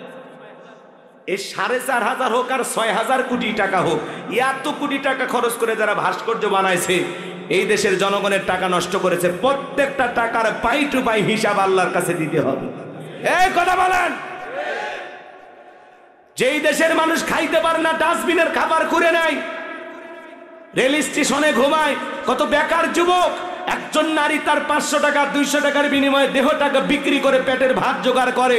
সেই দেশে যারা ভাস্কর্যের নামে বিলাসিতা করেছে, মনে রাখবেন প্রত্যেকটা টাকার হিসাব আল্লাহর কাছে দিতে হবে, দিতে হবে। আপনি যদি ওই টাকা খরচ না করে মসজিদ মাদ্রাসা বানায় দিতেন, গরিব দুঃখীকে খাইতে দিতেন, বেকার যুবকদের কর্মস্থানের ব্যবস্থা করে দিতেন, পতিতালয় নারীদেরকে নিয়ে যা তাদের জীবন মান উন্নয়ন করতেন, ভালোভাবে বেঁচে থাকার ব্যবস্থা করে দিতেন, আপনার বাবার কবরে বিকাশ হয়ে সব পৌঁছে যেত। আপনারা আলেমেরা এই কথাগুলো বললে আপনাদের গায়ে বেজে যান, তারাই জেলে ঢুকে। কথা বলে না কেন? আমরা বারবার বললাম ম্যাডাম পদত্যাগ করেন। আল্লাহ বলে কিসের পদত্যাগ? এরা যে অন্যায় অপরাধ করেছে, শুধু পদত্যাগ না, আমি আল্লাহ এদেরকে দেশ ত্যাগ করতে বাধ্য করব। ইন্না বাতশা রাব্বিকা লাশাদীদ, আল্লাহর পাকড়াও বড় কঠিন। আল্লাহ ধরে না, যেদিন ধরবে মামু বাড়ি দিল্লি গিয়ে পড়বে। কথা বলে ঠিক কি না? রাগ করেন? আছে ক্ষমতার সিয়ের থেকে পালিয়ে গেছে। কথা কর নাকি আপনারা? রাগ করেন? আমরা বারবার বললাম, আমাদের কথা শুনলো না, হেলিকপ্টার নিয়ে পালিয়ে চলে গেল। ওই দেশে গেছে, কয়েক মাস কেটে গেল, মাঝে মাঝে কল রেকর্ড ফাঁস হয়, বললে দেশের কাছে আছে, চট করে ঢুকবেনই তো বের হলেন কেন? এই কথা কন না। আপনি চলে যাওয়ার কারণে এই দেশের মানুষের যেই পরিমাণে ক্ষতি হয়েছে আল্লাহর কাছে হিসাব দেওয়ার জন্য রেডি থাকেন আপনি। ওই 2-3 রাত যে পরিমাণে লুটপাট হয়েছে, দুর্নীতি হয়েছে, যেই পরিমাণে ক্ষয়ক্ষতি হয়েছে এটার হিসাব আপনাদেরকে দেওয়া যাবে না। এত ক্ষতি হয়েছে।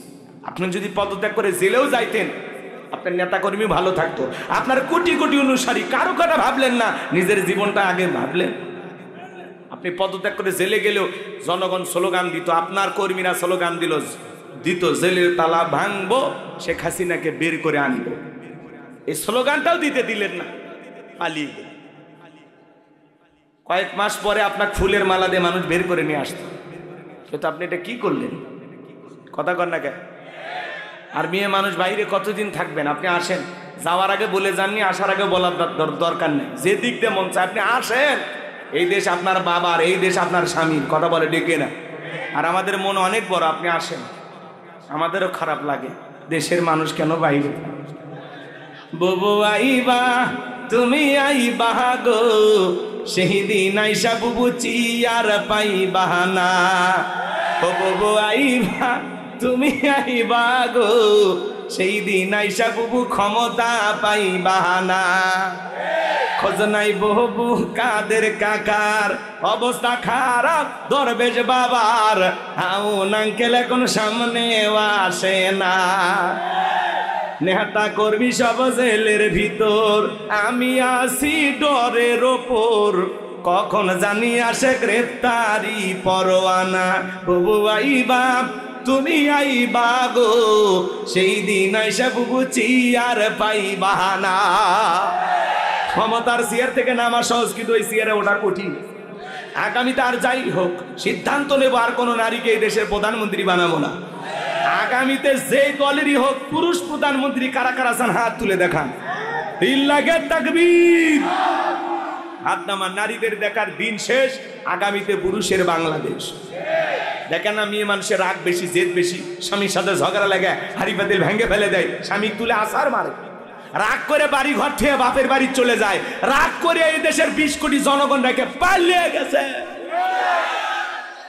কি বুঝলে?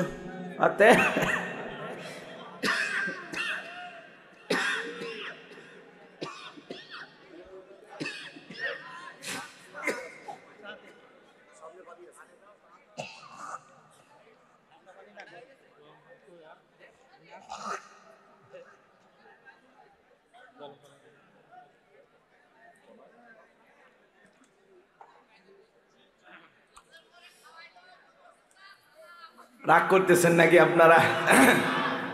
এগুলো বললে অনেকের মন খারাপ হয়, বলে হুজুর এগুলো বলা যাবে না। এই বেটা, এই 16 বছর তো কন্ট্রোল করেইছিলাম, আর কত গলা চেপে ধরবা? এখন একটু মন খুলে কথা বলতে দাও, 16 বছরের কাজ আদায় করা লাগবে। কথা বলে একটু বলতে দাও। ওরা আয়না ঘর বানায়, তারপরে বলতেছে না এগুলো আয়না ঘর, নাটক। যে সিয়ারটা আপনারা দেখছেন সোশ্যাল মিডিয়ায় ভাইরাল হয়ে গেছে, এটা আবার যারা ওই যে আফসোস লীগ, এরা বলতেছে এই সিয়ার ষড়যন্ত্র করে বানাইছে। ইউনূস সরকার নাকি 6 মাসে আয়না ঘর তৈরি করে তারপরে আয়না ঘর পরিদর্শন করবে। চিন্তা করেন, মানুষ মিথ্যাবাদী হয়, এতটা মিথ্যাবাদী হয়? হ্যাঁ, আপনাদের কি মনে হয় ইউনূস সরকার আয়না ঘর বানাইছে নাকি যিনি পালিয়ে গেছে উনি বানিয়েছে? হাত তুলে বলেন তো সত্যি কথা। হ্যাঁ ঠিক আছে, আমরাও বিশ্বাস করি উনি বানিয়েছে, কিন্তু ওনার কিছু আছে না সোশ্যাল মিডিয়াতে কিছু বলতেছে না এটা আয়না ঘর, এটা সাজানো, এটা গুজব, এটা রং করছে, এ করছে, সে করছে, নানান কথা বলা হয়। যারা আয়না ঘর বানিয়ে, চেয়ার বানিয়ে মানুষকে ধরে নিয়ে যে ইলেকট্রিক শক দিত, আহারে কত মানুষের আর্তনাদ, হাহাকার, চিৎকার ওই দেয়ালের ভিতরে আটকে ছিল, পৃথিবীবাসী শোনেনি। কথা বলে ঠিক না? কিন্তু ওই মাজলুমদের চিৎকার ঠিকই আসমানে পৌঁছে গেছে। পাপ তো বেশি দিন করা যায় না, পাপের 16 কলা পূর্ণ হয়ে গেলে আল্লাহ ছাড় দেন। আল্লাহ ধরে না, যেদিন ধরে সেদিন আর ছাড়ে না। কথা বলেন ঠিক কি না? ওরা আয়না ঘর বানিয়েছে, ওরা শাপলা চত্বরে হত্যা করেছে, নিরীহ আলেমদেরকে ফাঁসির দড়িতে ঝুলিয়েছে, মিথ্যা মামলা হামলা দিয়ে হাজারো মানুষকে ঘর ছাড়া বাড়ি ছাড়া করেছে। কথা বলেন ঠিক কি না? আজকে যারা জুলুম করেছিল ওরা দেশ ছাড়া, খালেদা জিয়া কি করছিল বাড়ি ছাড়া, উনি হয়েছে দেড় ছাড়া। খালেদা জিয়া বলছিল আল্লাহ আছে, বিচার আমি আল্লাহর কাছে দিলাম। কথা বলেন না কেন? এক মহিলা বলে এই মেয়ে এত কথা বলো কেন, কয়দিন হয়েছে চাকরি পাইছে? গোপালী গোপালী গোপালগঞ্জের নাম পাল্টে দেব। কথা বলেন, বলতো না? আল্লাহর সেই বান্দি জেল খাটছে, অসুস্থ হয়ে দেশে পড়েছিল, রাজকীয় ভাবে প্লেনে উঠা চিকিৎসার জন্য বাইরে গেছে। কেউ রাজকীয় ভাবে সম্মান নিয়ে দেশের বাইরে যায়, আর কেউ হেলিকপ্টার নিয়ে পালিয়ে যায় জান বাঁচানোর জন্য। এটাই আল্লাহর খেলা। উনি কখনো দেশের মানুষকে বিপদে ফেলে পালিয়ে যায়নি। গেছে খালেদা যে পালাইছে, ঈশ্বর চাচা পদত্যাগ করে জেলে গেছে, তাও পালাইনি। আপনি কেন চলে গেলেন? আমাদের খুব আফসোস। হ্যাঁ যাক বাজান গো, আমার মন খারাপ করবেন না, চলেন না সামনের দিকে যাই। আমি গুনাহগার যে কথা বলতে চাচ্ছিলাম, এইবার জালেম বাদশার লোকেরা ওই পথে একজন ইমানদার হেঁটে যায়, ডেকে বলে শোনো, প্রতিমার নামে কিছু না কিছু দেওয়া লাগবে। ইমানদার ডেকে বলে ভাই প্রতিমার নামে দেওয়ার মতো আমার কাছে কোনো কিছু নাই। এইবার ডেকে বলে শোনো, কিছু না কিছু দিতেই হবে, আর না হলে ওই যে প্রতিমার নাকে ঢোকা একটা মাছি পড়ে আছে, সেখান থেকে একটা মাছি মেরে নিরাপদে চলে যাও। ইমানদার ডেকে বলে মাছি মারলে কি এমন অপরাধ হবে? আর দেরি করলেন না, একটা প্রতিমার নামে মাছি মেরে লোকটা চলে গেল। কিছুদিন পরে আর একজন ইমানদার হেঁটে যায়, জালেম বাদশার লোকেরা ডেকে বলে প্রতিমার নামে কিছু না কিছু দাও। ইমানদার ডেকে বলে ভাই প্রতিমার নামে কোনো কিছু আমি দেব না, দেয়া আমার পক্ষে ঠিক না, কারণ প্রতিমার নামে কোনো কিছু দেয়া আমার জন্য শিরিক। তখন ডেকে বলে শোনো, কয়েকদিন আগে তোমার মতো একটা ইমানদার এই পথে হেঁটে গেছে, তাকে একটা সুযোগ দিয়েছিলাম, প্রতিমার নামে একটা মাছি তুমিও মাইরা যাও, ওই একই সুযোগ আমরা তোমাকেও দিলাম। ইমানদার ডেকে বলে ভাই কোনো কিছু তো দেবই না, প্রতিমার নামে মাছি মারার মতো সামান্য শিরিকও আমি ইমানদার করতে পারবো না। চিৎকারে মেরে বলেন আল্লাহু আকবার। জালেম বাদশার লোকেরা ডেকে বলে শোনো, হয় প্রতিমার নামে একটা মাছি মারবা, না হলে বাদশার নিয়ম অনুযায়ী এক খবর দেহ থেকে কাল্লাটা ফেলে দিব। ইমানদার ডেকে বলে ভাই কাল্লা দিতে রাজি, কিন্তু আল্লাহ দিতে রাজি নাই। আল্লাহু আকবার। এবার জালেম বাদশার লোকেরা বারবার বলে, ইমানদারে কি উত্তর দেয়? সর্বশেষ ডেকে বলে শোনো, হয় প্রতিমার নামে মাছি মারবা, না হলে কিন্তু এক কোপে কাল্লা ফেলে দিব। ইমানদার ডেকে বলে কাল্লা দিতে রাজি, আল্লাহ দিতে রাজি নাই। এই কথা বলা মাত্রই জালেম বাদশার লোকেরা এক কোপে দেহ থেকে কাল্লাটা ফেলা দিল। আমার নবী ডেকে বলে যে ব্যক্তি মাছি মেরে নিরাপদে চলে গেল, ও মাছি মেরে নিরাপদে যায় নাই, ও মাছি মেরে নিজেকে জাহান্নামে নিয়ে গেল। আর যে ব্যক্তি মাছি না মেরে কাল্লা দিল, সে রক্তের সাগরে ভাসতে ভাসতে আল্লাহর জান্নাতে পৌঁছে গেল। বলুন সুবহানাল্লাহ। এই জন্য নেতাদের হাইব্রিড স্লোগান দেয়া যাবে না। সমাজে একটা স্লোগান আছে শোনেন নাই, ধর্ম যার যার উৎসব সবার। এটা হলো কুফরি স্লোগান, ইমান ধ্বংস করা স্লোগান। এটা মুসলমান এই স্লোগান দিতে পারবে না। মুসলমান বলবে ধর্ম যার উৎসব তার। বৌদ্ধদের উৎসব বৌদ্ধদের কাছে, খ্রিস্টানদের উৎসব খ্রিস্টানদের কাছে, হিন্দু দাদাদের উৎসব হিন্দু দাদাদের কাছে, মুসলমানের উৎসব সমস্ত জাতির কাছে। আমাদের উৎসবে অমুসলিমেরা আসতে পারে, কোনো বাধা, কিন্তু মুসলমান যেতে পারবেন। কথা কয় না কেন? মুসলমানরা যাবে নিরাপত্তা দেওয়ার জন্য। মুসলমানদের দায়িত্ব, যেই জনপদে মুসলমানরা ক্ষমতায় থাকবে, ওই জনপদে যদি অমুসলিম থাকে তাদের নিরাপত্তা, তারা ধর্ম পালন করবে স্বাধীনভাবে। লা ইকরাহা ফিদ্দিন, ধর্ম নিয়ে কোনো বাড়াবাড়ি নাই, জবরদস্তি নাই। কথা বলেন ঠিক না? তারা স্বাধীনভাবে ধর্ম পালন করবে। মুসলমানের দায়িত্ব নিরাপত্তা নিশ্চিত করা। মায়ের কোলে শিশু যেমন নিরাপদ, ডিমের ভিতরে কুসুম যতটা নিরাপদ, তার সাথে বেশি নিরাপত্তা নিয়ে অমুসলিম মুসলমানের দেশে বসবাস করবে। কথা বলেন ঠিক না? আর আপনি কি করেন? মুসলমান হওয়ার পরে বউ বাচ্চা 14 গোষ্ঠী সাথে নিয়ে মোটরসাইকেলে তুলে গাড়ি ভাড়া করে গান গানার যান, মেলায় যাই রে, মেলায় যাই রে। কথা কয় না কে? আলেম ওলামা ওয়াজ করে ভাই খবরদার দুর্গাপূজা মেলায় যাবেন না, যেখানে আল্লাহর সাথে প্রকাশ্যে শিরিক করা হচ্ছে এখানে মুসলমান যেতে পারে। তখন বলে হ্যাঁ আমি না বাড়িতে ছোট বাচ্চা বায়না ধরছে, একদিন না পূজার মেলা গেছি, গেলে কি আমি হিন্দু হয়ে গেলাম? এই ঠেটারে বুঝাবে কে বলেন? এরকম ঠেটা লোক আছে না?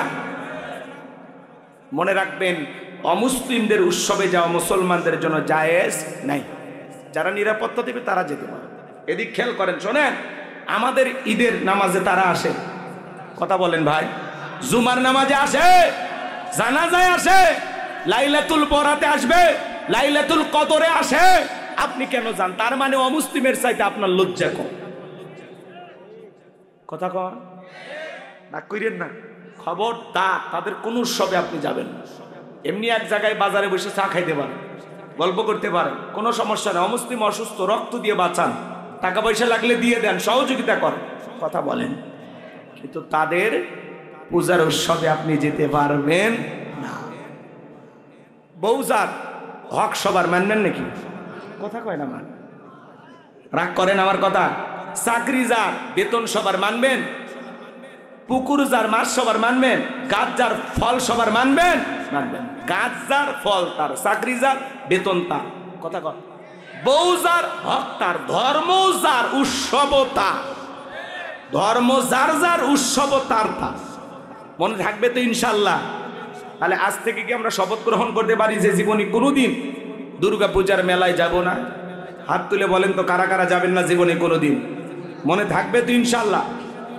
শিরিকের সর্বশেষ একটি কথা বলে আমরা অন্য পয়েন্টে আলোচনা করব। শোনেন, এদিকে আমার দিকে তাকান। এখানে মনে করেন আপনার একটা ভিআইপি গেস্ট আসবে যশোর শহর থেকে। জাহাঙ্গীর স্যার সকাল থেকে রান্না বান্না করছে, রান্না বান্না করে খাবারের প্লেট সাজাইছে, গরু, খাসি, মুরগি, কাতল, রুই, বিভিন্ন মাছ দিয়ে 52 প্রকার আইটেম দেখে খাবারের প্লেট সাজাইছে। চিন্তা করলো ছোট ছেলেটারে খুব ভালোবাসি, আর সামান্য একটু পাতলা পায়খানা প্লেটের এক কোনায় দিচ্ছে। এবার খাবারের পরিচিতি চলতেছে গেস্টের সামনে। ভাই এটা কি গরু, এটা খাসি, এটা পাকিস্তানি মুরগি, এটা ব্রয়লার, এটা দেশি মুরগি, কথা কয় না, এটা বল মাছ, এটা কাতল, এটা রুই, এটা এইটা কি? তখন বলছে ভাই ছেলেটাকে খুব ভালোবাসি তো, আর সামান্য একটু পাতলা পায়খানা দিচ্ছে, খেয়ে নেন। দুনিয়ার কোনো গেস্ট, কোনো মেহমান এই খাবার কি খাবে? আসলে কথাটাকে হাসানোর জন্য বললাম না বাজান। কেন বললাম শোনেন, আপনার একটা আমল নামার প্লেট আছে, এই প্লেটে নামাজ, রোজা, হজ, যাকাত অনেক কিছু আছে, কিন্তু ওই আমলের প্লেটে যদি সামান্য শিরিক মিশ্রিত থাকে, ওই শিরিক মিশ্রিত থাকার কারণে সমস্ত আমলগুলো বরবাদ হয়ে যাবে, কথা বলেন ঠিক কিনা? শিরিক মিশ্রিত কোনো আমল ইবাদত আল্লাহর দরবারে কবুল হবে। এই জন্য বলা হচ্ছে লা তুশরিক বিল্লাহ, আল্লাহর সাথে কখনো কাউকে শরীক করা যাবে না। ইন্না শিরিকা লা যুলমুন আযীম, এই শিরিক হলো সবচাইতে বড় জুলুম, সবচাইতে বড় পাপ, সব পাপের বড় পাপ, মহাপাপ, নাম হলো শিরিক। শিরিক মুক্ত আমল কারা কারা করতে চান হাত তুলে আল্লাহকে দেখান। আল্লাহ আমাদের সবাইকে শিরিক মুক্ত আমল করার তৌফিক দান করুন। চিল্লায় বলুন আমিন। এইবার আমার আল্লাহ ডেকে বলে, লোকমান তুমি তোমার সন্তানদেরকে আমার সাথে পরিচয় করা দিলে আমি আল্লাহ বড় খুশি হয়ে গেলাম। এইবার আমার দায়িত্ব তোমার সন্তানদের তোমার সাথে পরিচয় করে দেওয়ার। এই জন্য আল্লাহ তাআলা এই জায়গায় পিতামাতার খেদমতের একটু আলোচনা করলেন। 5টা মিনিট আমি এই কথাটা বলে অন্য পয়েন্টে আবারও কথা বলতে হবে। আয়াত টু আয়াত আলোচনা চলতেছে, খারাপ লাগে নাকি বাজান? যেহেতু লিখেছেন তাফসিরুল কোরআন মাহফিল, মনোযোগ দিয়ে কথাগুলো শুনবেন। 12টা পয়েন্টে আমি কথা বলবো, মন দিয়ে শুনবেন বাজান গো আমার। অনেকে সমাজের মধ্যে আছেন, এই সমাজের দিকে তাকায় দেখেন 95% ফ্যামিলিতে আজকে মা বাবা লাঞ্ছিত, বঞ্চিত, অপমানিত, কথা বলেন না কেন? ঘরে ঘরে শান্তি নাই, শান্তি নাই। আজকে আফসোস লাগে, এই স্মার্ট জামানা, যুগ জামানা, বিজ্ঞান প্রযুক্তির জামানাতেও আফসোস লাগে বৃদ্ধাশ্রমে মা বাবাকে যারা পাঠায়, কথা বলেন ঠিক কিনা? এই জন্য এই সমাজের ক্যান্সারটা নিয়ে একটু আলোচনা করা দরকার আছে না নাই?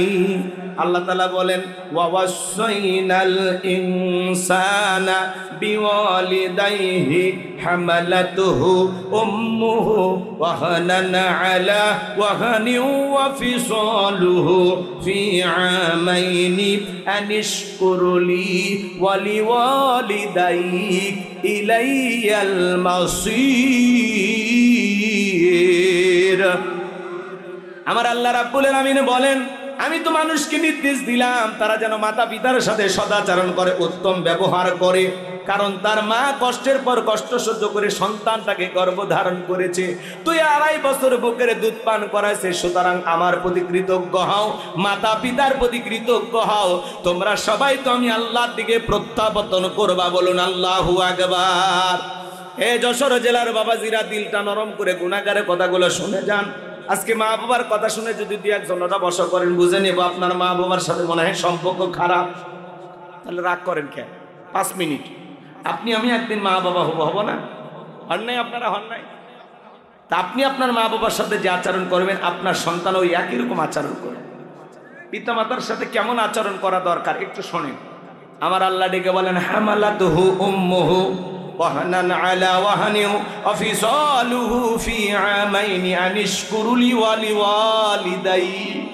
তোমার মা কষ্টের পর কষ্ট সহ্য করে তোমাকে গর্ভ ধারণ করেছে, 2-2.5 বছর বুকের দুধ পান করেছে। সুতরাং মাতা পিতার প্রতি কৃতজ্ঞ হও, আমি আল্লাহর প্রতি কৃতজ্ঞ হও।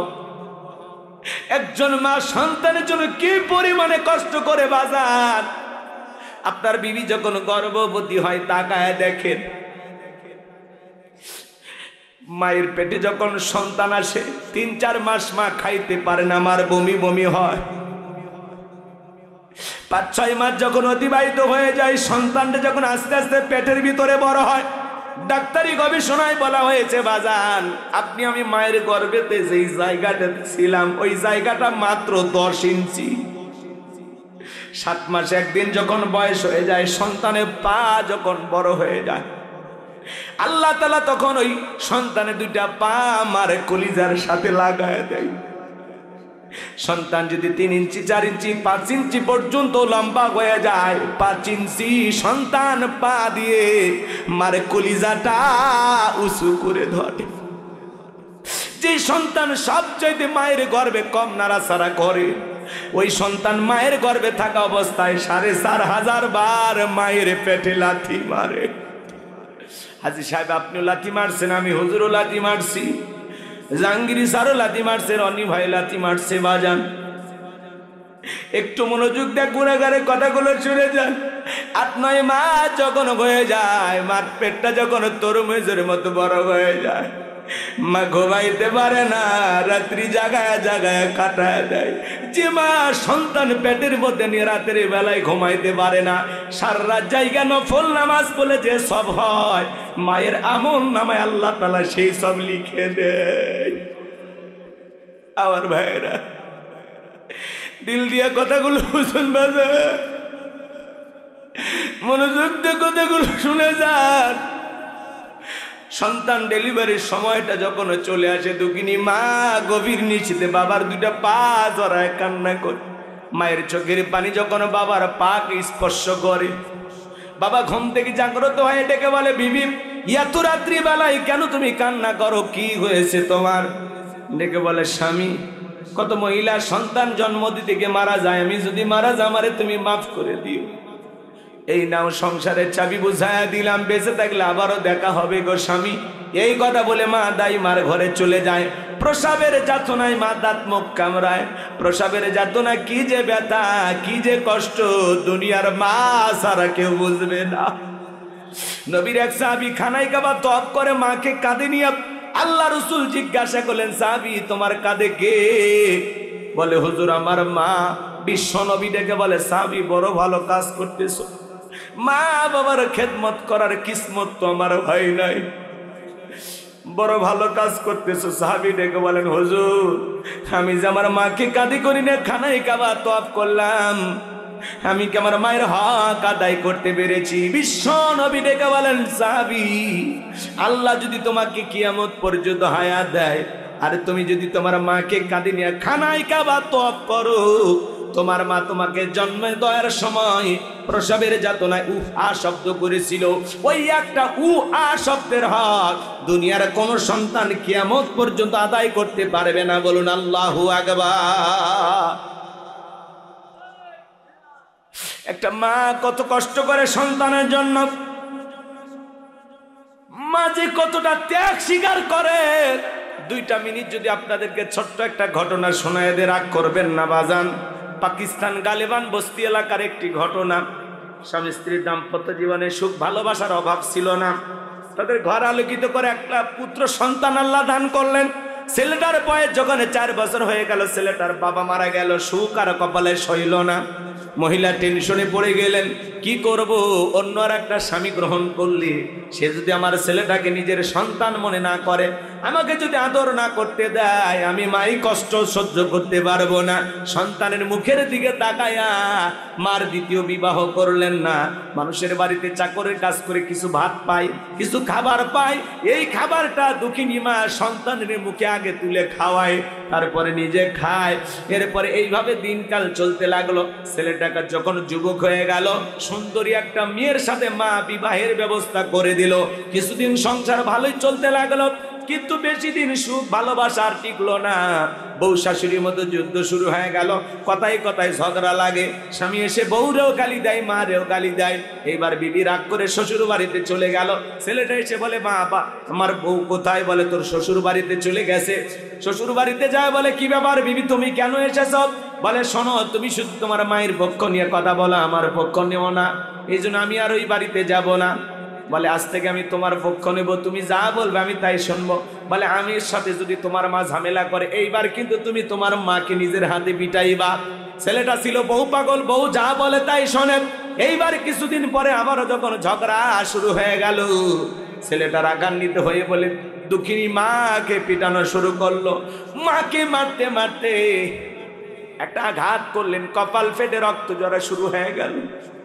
দুঃখিনী মা কপালে রক্ত ধরে রেখে বলে, সন্তান এই রক্ত খাওয়ায় আমি মা তোরে বড় করছিলাম, তোরে জন্ম দেওয়ার সময় এরকমই এক বালতি রক্ত আমি মা শরীর থেকে ঢেলে ফেলে দিলাম। আজকে বইয়ের কথায় মাকে মারলি রে বাবা, একটা বার জানতে চাইলি না আমির মায়ের কোনো অপরাধ আছে কি না?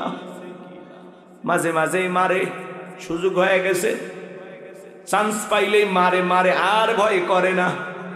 বউ রাগান্বিত হয়ে আবার চলে গেল। ছেলেটা বাড়িতে এসে বলে, মা আমার বউ কোথায়? বিশ্বাস কর বাবা, তোর বউয়ের সাথে আজকে আমি ঝগড়া করি নাই, তোর বউ এমনি এমনি তোর শ্বশুর বাড়িতে চলে গেছে। যায় বলে, বিবি আমার কেন আসছো? বলে শোনো, ওই বাড়িতে হয় তোমার মা থাকবে, না হয় আমি থাকবো। দেখবেন বউয়েরা কিন্তু ঝগড়া লাগলে এরকম বলে, বলে না, হয় এই বাড়িতে তোমার মা থাকবে, না হলে আর তুমি যদি তোমার মাকে নিয়ে সংসার করো তো করো, মায়ের আসলের তলে থাকবা, তাহলে বিয়ে করছো আছে না?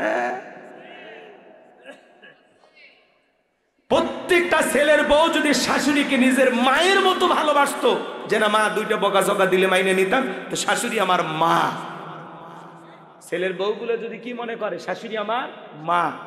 আর শাশুড়ি যদি ছেলের বউটাকে পরের মেয়ে না ভেবে নিজের মেয়ের মতো ভালোবাসা দেয়, যেটা আমার বৌমা না, এটা আমার নিজের মেয়ে, এটা ভেবে যদি ভালোবাসা দেয়, তাহলেই কেবলমাত্র সংসার জীবনে বউ শাশুড়ির যুদ্ধ থেমে যাবে।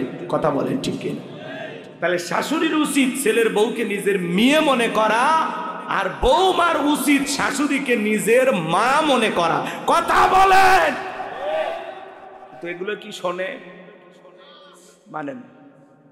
আমার ভাইয়েরা মনোযোগ দিয়ে কথাগুলো শুনে যান, সামনের দিকে এগুলো মজা পাবেন বাজান। যে কথা বলতে চাচ্ছিলাম, হে যুবক কান খুলে কথাগুলো শুনে যাও। আমি গুনাহগার কি বলতে চাই, দিল দিয়ে কথাগুলো অনুধাবন করো।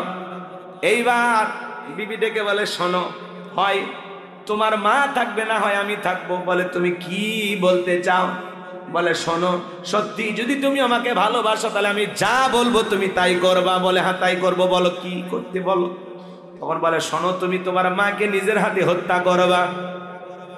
ছেলেটা এতটাই বউয়ের পাগল ছিল, এত বড় কথা বলার পরে বলতেছে, শোনো, মাকে যদি হত্যা করি, পাকিস্তানের পুলিশ আমাকে ধরে নিয়ে চলে যাবে, তোমারেও পাইলাম না, মাকেও হারাইলাম, তাহলে আমার জীবনের লাভটা কি হলো? বলে শোনো, আমি মহিলা মানুষ, আমার কাছে একটা বুদ্ধি আছে, আমার বুদ্ধি মোতাবেক তুমি যদি চলো, সাপও মরবে, লাঠিও ভাঙবে না।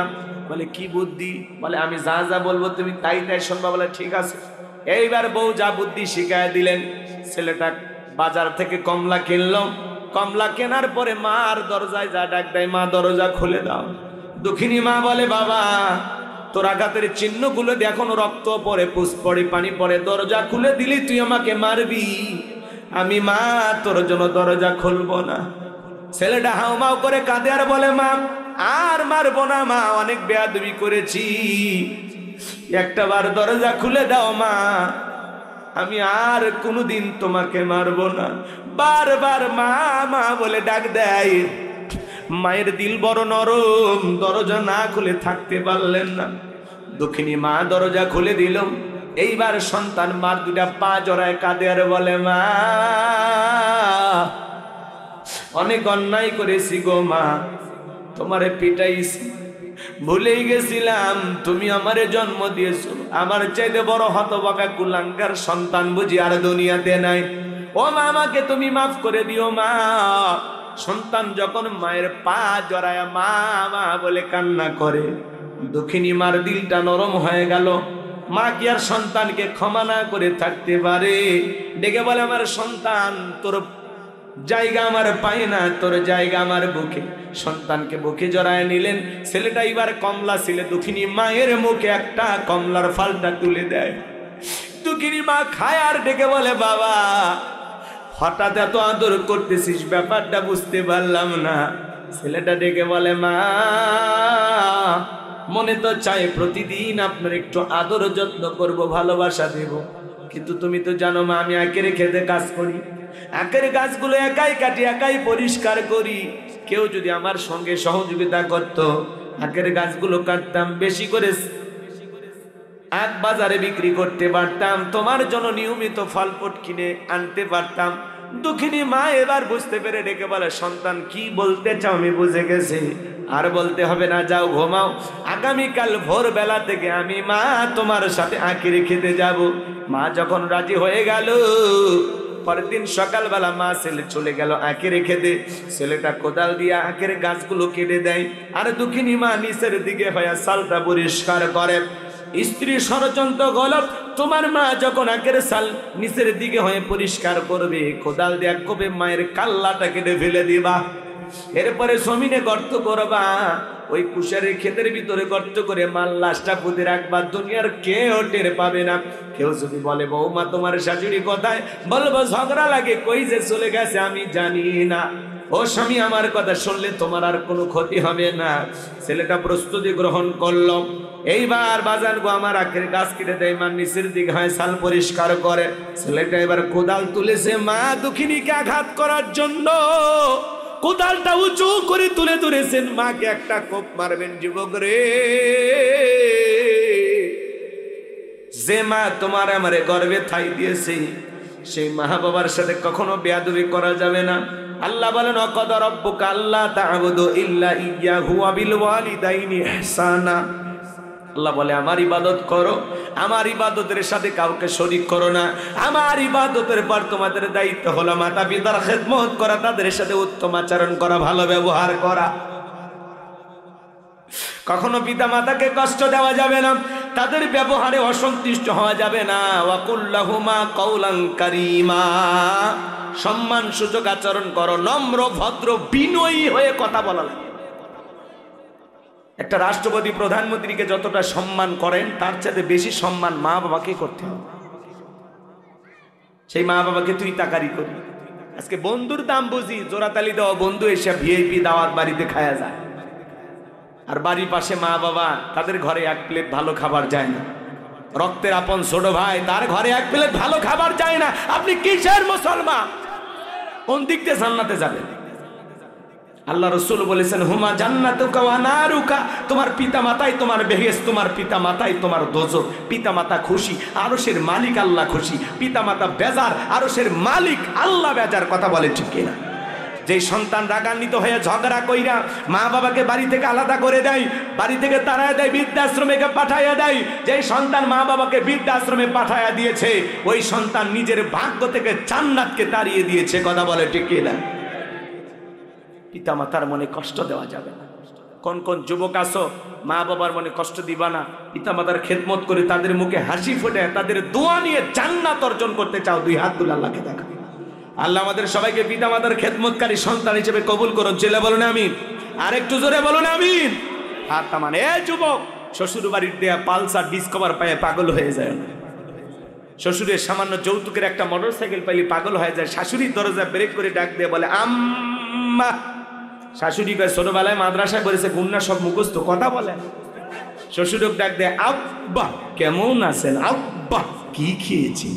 শ্বশুর কয়, মারাত্মক জামাই পেয়েছে। আব্বা কইতে কইতে মুখের ফেনা তুলে ফেলে দেয়। ছোটবেলায় মাদ্রাসায় পড়েছিল, কলকলার সব হরফ মুখস্থ। বিয়ের পরে সামান্য যৌতুকের মোটরসাইকেল পায় শ্বশুর শাশুড়ি হয়ে যায় আব্বা আম্মা, আর মা বাবা হয়ে যায় বুড়ে বুড়ি। তোর কপাল দাঁতের গুড়ি, মরার পরে ফেরেশতারা বাইরে ফুটে করবে ভুড়ি, জাহান্নামে হবে তোর বসত বাড়ি। মনে রাখবা, তুমি তোমার মা বাবার সাথে যা করবা হুবহুব তোমার সন্তান তাই করবে। একটা শিক্ষিত লোকের গল্প পড়েছিলাম, বাড়িতে অনেক ভিআইপি খাবার, তেহে নিরেনি বিরিয়ানি রোস্ট, কোনো কিছুর অভাব নাই, বাপরে বাপ সেই ভিআইপি খাওয়া, বড় বড় রান। বন্ধু বান্ধব খাই একটা ভাঙ্গা প্লেটে কিছু একটু খাবার দিয়ে ছোট্ট ছেলেটাকে বলতেছে এটা তোমার দাদু ভাইকে দিয়ে আসে। এখনকার বাচ্চারা তো কম্পিউটার, আমেরিকার নাসা বিজ্ঞানী, কথা বলছেন নাই? বাচ্চাদের জ্ঞান কম, ওদের কথার সাথে বাড়া যায়। হ্যাঁ, ওদেরকে না রাস্তায় বের হন তো, পুরো রাস্তায় ওর কৈফত দিতে দিতে জীবন শেষ। আব্বা এটা কি, আব্বা এটা কি, ওইটা কি, এটা কি। আমাদের তো বাচ্চা কাচ্চা আছে, কথা বলেন, সারা দিন ওই এক কথা বারবার বলবে, কিন্তু তারপরে বাবা মা কখনো বিরক্ত হয় না। আর বয়স হয়ে গেলে সন্তানের কাছে যখন মা বাবা বলে বাবা এটা কি, তোমারও তো জানা লাগবে কেন, তুমি কি বোঝো, মুরব্বী মানুষ চুপ থাকো। আহারে নিমো খারাপ, আহারে বেঈমান, কেমনে পারো রে, কেমনে পারো এই গাছটারে ধমক দিতে, কেমনে পারো? মা বাবা হলো তোমার আমার বটবৃক্ষ, ছায়া, মায়া, ভালোবাসা, নিঃস্বার্থ ভালোবাসা দেয় পৃথিবীতে দুইজন মানুষ, আর নাম মা আর বাবা। এই দুইটা মানুষের ভালোবাসার মধ্যে কোনো স্বার্থ থাকে না, কথা বলে ঠিক না? আজকে সামান্য যৌতুক পাইয়া পাগল হয়ে যাও, এই তোমার শ্বশুরের বাড়ির এক মোটরসাইকেল পায়ে পাগল হয়েছে, তোমারে 22 বছর 25 বছর লালন পালন করতে গিয়ে ওইরকম 5টা 10টা পালসার ডিসকভারের টাকা পিতা মাতা তোর পিছনে খরচ করছে, ভুলে গেলি স্বার্থপর, ভুলে গেলি সেই দিনের কথা। কথা কয় না কেন? প্রতিদিন বলতাম আব্বু টাকা দাও, কেন কি টিফিনে খাবো, কে দিত? আর আজকে বাবা বৃদ্ধ হয়েছে, রোজগার করতে পারে না, 10টা টাকা নিয়ে জিগর গাছা বাজারে যাবে একটু চা খাইতে, ধমক দিই। হ্যাঁ, শ্বশুর শাশুড়ি আসবে বাড়িতে, বিশাল তালিকা, তারপরে বিবিরে বলে আব্বা কি পছন্দ করে, আম্মা কি খাবে, বলে দূর থেকে আসতেছে একটু কষিটা।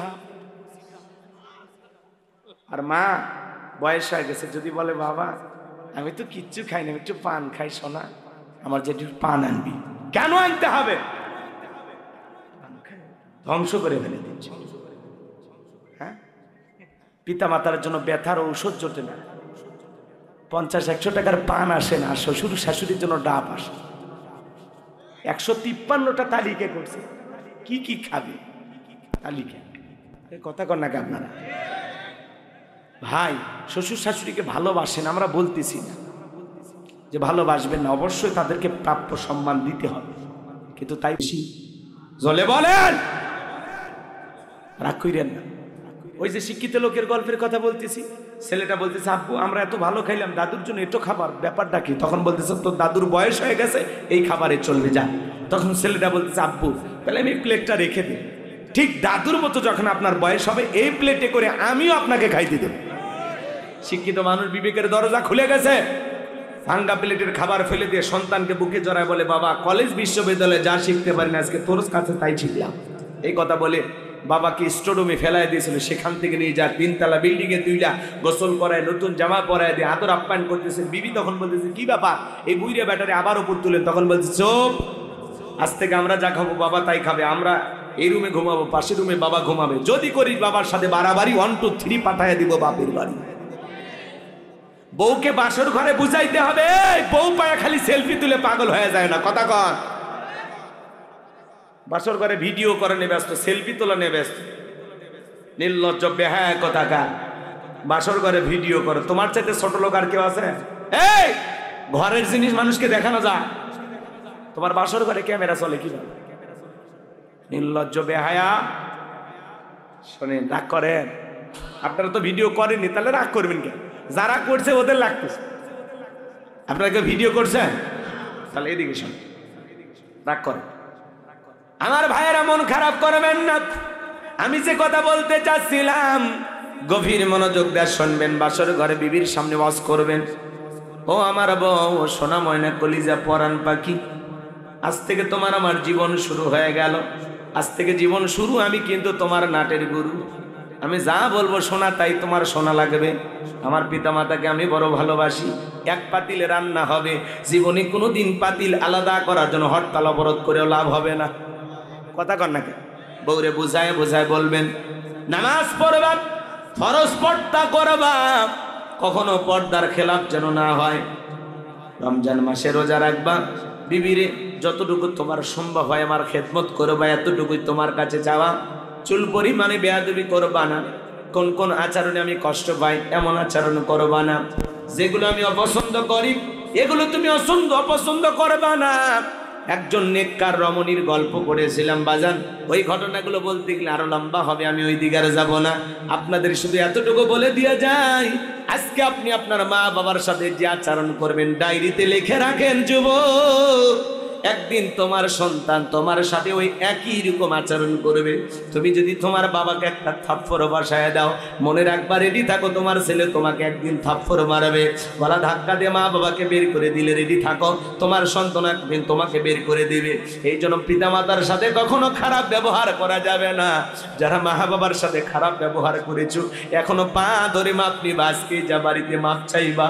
মারে বলবা মা ভুল হয়েছে মাফ করে দাও, আব্বারে বলবা আব্বা মাফ করে দাও। পিতামাতা ক্ষমা করে দিলে আল্লাহ ক্ষমা করে দিবে, পিতামাতা ক্ষমা না করলে আরশের মালিক আল্লাহ ক্ষমা করবে না। পিতামাতা হলো সন্তানের সবচেয়ে বড় পীর। পিসাবের কাছে কমলা নিয়ে দৌড়ানোর দরকার নাই, গরু ছাগল নিয়ে দৌড়ানোর দরকার নাই। তোমার মা বাবাকে ভালোবাসা দাও, পিতামাতারা দোয়া নাও।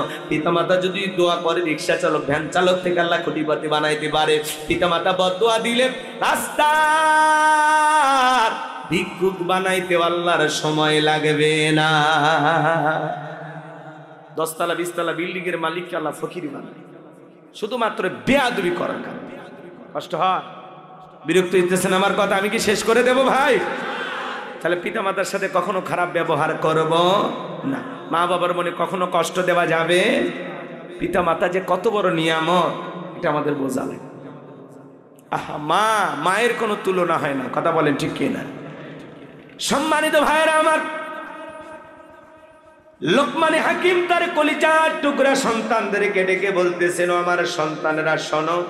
সন্তানকে সুন্দর করে বলতেছেন, ইয়া বুনাইয়া ইন্নাহা ইন তাকু মিসকালা হাববাতিন মিন খারদালিন ফাতাকুন ফি সাখরাতিন আও ফিস সামাওয়াতি আও ফিল আরদি ইয়াতি বিহাল্লাহ ইন্নাল্লাহা লাতীফুন খাবীর।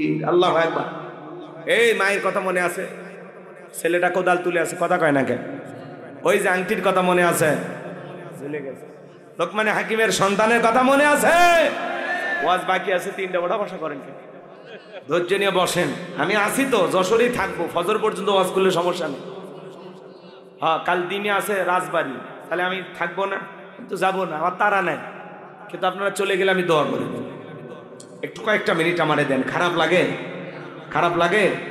লোকমানে হাকিম তার ছেলেকে বলতেছে, বাবা, ইয়া বুনাইয়া, ইয়া আমার সন্তান, তুমি যদি সরিষার দানার পরিমাণও কোনো কিছু করো, সেটা যদি শিলাগর্ভী হয়, আকাশী হয়, কিংবা মাটির নিচে হয়, আল্লাহ কিন্তু এইটাও তোমার আমল নামায় হাজির করবে।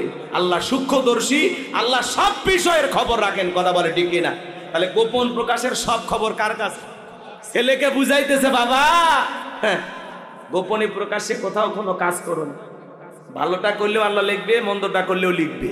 তোমরা যুবক কি মনে করো জঙ্গল প্রেম করা জন্য মঙ্গল? জঙ্গলে কেউ না দেখলে একজন দেখেন, তিনি কি? জোরে বলেন। 14 ফেব্রুয়ারিতে পিতা মাতার চোখকে ফাঁকি দিয়ে আগামী কালকে যদি ফুল নিয়ে তোমরা ঘোরো, কি মনে হয় আল্লাহ দেখবে না? কথা বলেন না কেন? 5 টাকা ফকিরকে ভিক্ষা দেয় না। ফকির ভিক্ষা চাইলে 5 টাকা ভিক্ষা দেয় না, কিন্তু গোলাপ ফুল কালকে দাম বেড়ে যাবে। 5 টাকার গোলাপ 500 টাকা। 500 টাকার গোলাপ ফুল কিনে শেফালির পিছনে দৌড়াবে। কথা বলেন, কথা বলেন। যারা এই 14 ফেব্রুয়ারিতে বিশ্ব ভালোবাসা দিবস পালন করে, মনে রাখবেন, এটা বিশ্ব ভালোবাসা দিবস নয়, এটা বিশ্ব বেহায়া দিবস, নোংরা দিবস, অশ্লীল দিবস। কথা বলে ঠিক না? মুসলমানের ভালোবাসা 12 মাস, নির্দিষ্ট দিনে ভালোবাসা পালন করে ওই লন্ডন আমেরিকার লোকেরা। কারণ ওদের ভালোবাসা বুঝানোর মানুষ নেই। ওরা কুত্তে কোলে নিয়ে ঘরে, সন্তানকে ভালোবাসে না। কথা বলে ঠিক না? আমরা কি ওইরকম? আমরা সন্তানকে কাঁধে নিয়ে ঘুরি। কথা বলে ঠিক না? আমাদের ভালোবাসা 12 মাস, এগুলো দিবস বাদ দাও। কার্তিক মাসে কুকুর ভালোবাসা পালন করে, রাস্তাঘাটে দেখেন না আপনারা? হ্যাঁ, মুসল্লি নামাজ পড়তে যাচ্ছে, নামাজে যাচ্ছে, তাও দেখিস না মসজিদের সামনে ওঠে জোড়ায় জোড়ায়, কথা কয় না কেন?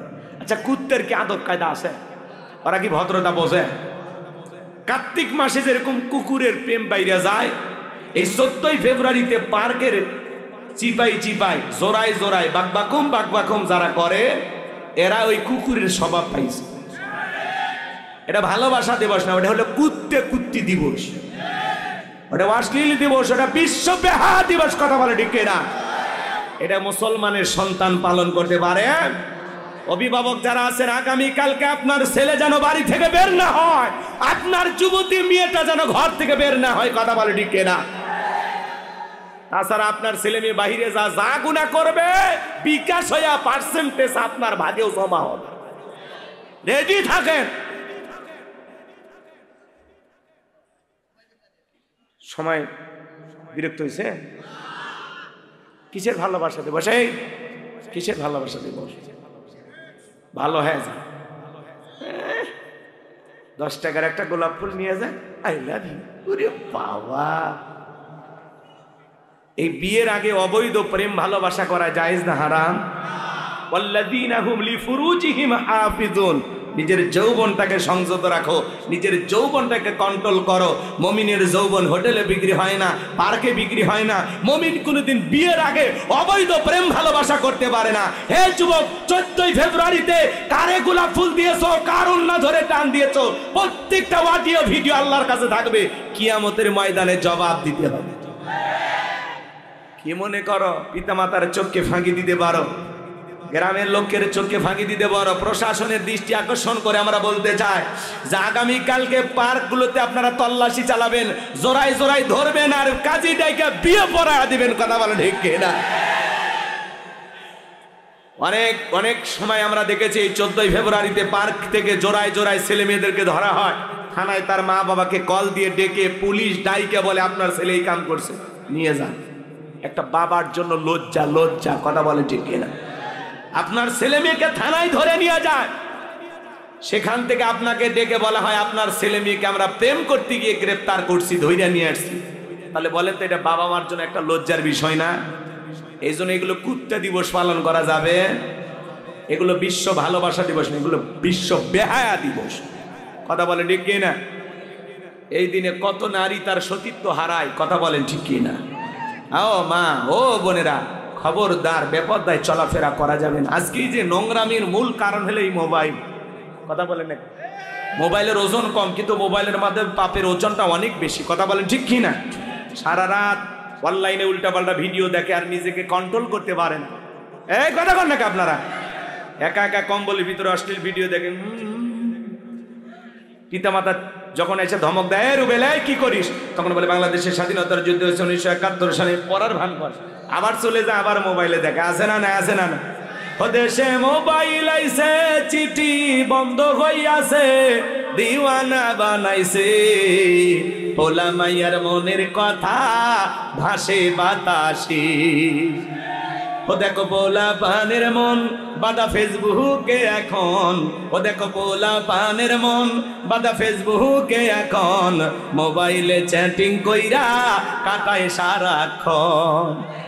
এই মোবাইল পাইয়া দেখো মদনের মাইয়া, এই মোবাইল পাইয়া দেখো মদনের মাইয়া কি কাণ্ড ঘটাইছে, স্বামী সংসার রাইখা নাকি পলাইয়া গেছে, সে যে স্বামী সন্তান রাইখা নাকি পালাইয়া গেছে।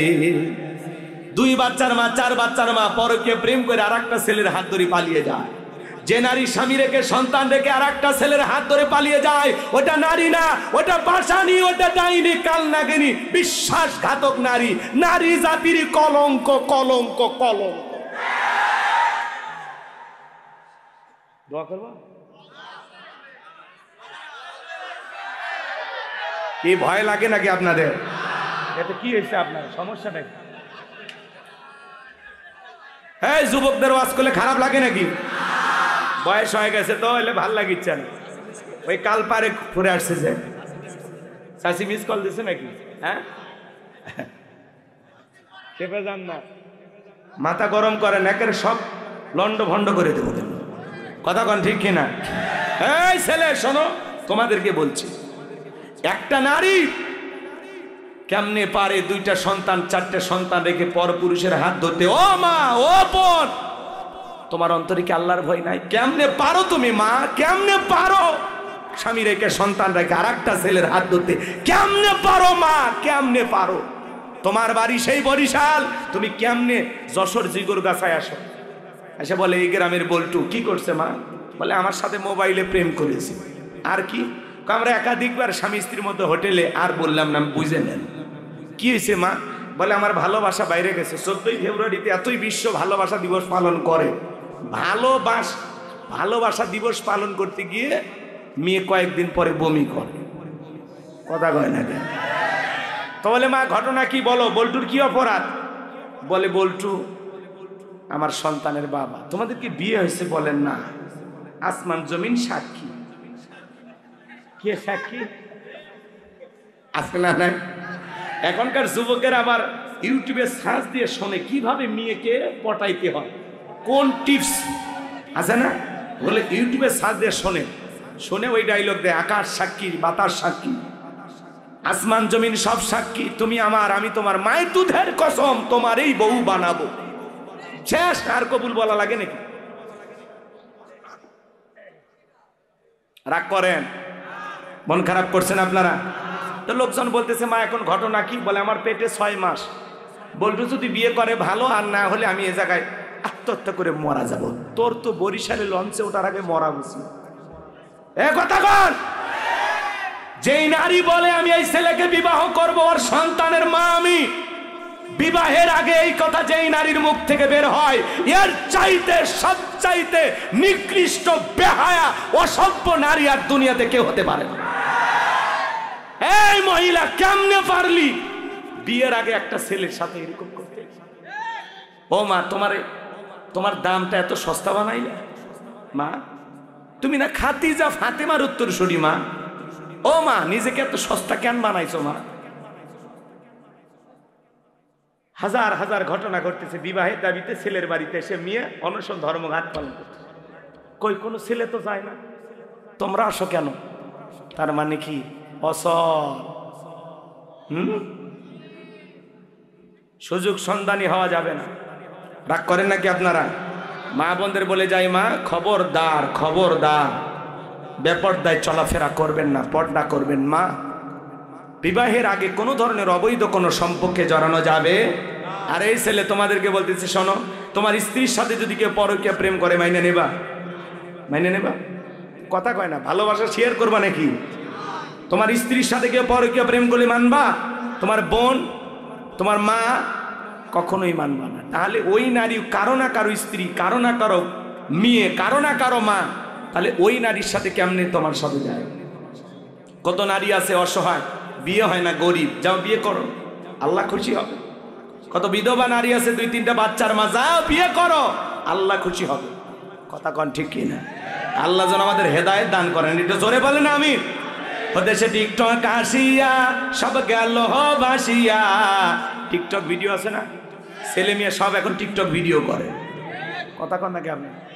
এই টিকটক ভিডিও করে, আপনাদের এলাকা অবশ্য নাই। ওদেশে টিকটক আসিয়া সব গেল ভাসিয়া। সিদ্দিক সোরা নায়ক হইছে আইডি খুলিয়া, হিরো আলম নায়ক হইছে আইডি খুলিয়া। এই মোবাইলে হাই কি জাদু আছে ভাই, পোলাপান বুঝাছে, পড়ালেখা তুইলা রাখছে সপ্তম আকাশে। এখন আর পড়াশোনা ভাল লাগে না, অটো পাস। কথা কন ঠিক না? ফ্রি ফায়ার, পাবজি আছে না নাই? অনলাইনে জুয়া আছে না নাই? অনলাইনে জুয়া, ফ্রি ফায়ার, পাবজি। একজন ফ্রি ফায়ার খেলতে খেলতে ট্রেনের তলে পড়ে যা, তার টের হয় না, আছে না নাই? আল্লাহ যুবকদের হেদায়েত দান করুন, জোরে বলুন আমিন। এইবার লোকমান হাকিম ডেকে বলে, বাবা দিনের আলোতে রাতের আধারে গোপনে প্রকাশে যা করো সবকিছু আল্লাহ তাআলা লিপিবদ্ধ করেন। তুমি যদি সরিষার দানার পরিমাণও কিছু করো, আল্লাহ এটাও কিন্তু তোমার আমল নামায় হাজিরি করবে। আল্লাহ সূক্ষ্মদর্শী, সব বিষয় আল্লাহ তাআলা খবর রাখেন। এরপরে সন্তানকে বলতেছেন, ইয়া বুনাইয়া কিমিস সালাহ, হে আমার বৎস সালাত কায়েম করো, সালাত কায়েম করো, নামাজ আদায় করো। সন্তানকে আদর করে ডাকবে, হে আমার আব্বা জান চলো মসজিদে যায়। পৃথিবীর সকল বাবা তারা ছেলের হাত ধরে মসজিদে নিয়ে যাবে, যারা কথা বলেন ঠিক কিনা। সন্তানদেরকে নামাজি বানাবো ইনশাআল্লাহ। ইয়া বুনাইয়া কিমিস সালাহ, হে আমার বৎস, আমার কলিজার টুকরা সন্তান সালাত কায়েম করো। বাবা হিসাবে যদি ছেলেকে নামাজি না বানাইতে পারি, কেমন বাবা হলাম? ছেলেদেরকে মসজিদে নিয়ে যাবেন আর মেয়েদেরকে বলবেন, আম্মু ওঠো নামাজ পড়ো। বউকে বলবেন। সূরা তাহরিমের 6 নম্বর আয়াতে আল্লাহ কি বলেছেন, হে ঈমানদারগণ, নিজেরাও জাহান্নামের আগুন থেকে বাঁচো, তোমার আহাল পরিবার পরিজন যারা আছে তাদেরকেও জাহান্নামের আগুন থেকে বাঁচানোর চেষ্টা করো। কথা বলে ঠিক কি না? শুধু একা নামাজ পড়লে হবে না, ছেলে মেয়েদেরকেও নামাজি বানাবো ইনশাআল্লাহ। শুধু মসজিদটা সুন্দর করলে হবে না, এই মসজিদে যারা সালাত আদায় করবে তাদের ঈমান আমলটাও সুন্দর হওয়া দরকার, আছে না নাই? এরপরে সন্তানকে বলতেছেন, ও আমরু বিল মারুফ, সৎ কাজের আদেশ দিবা, ভালো কাজ করবা।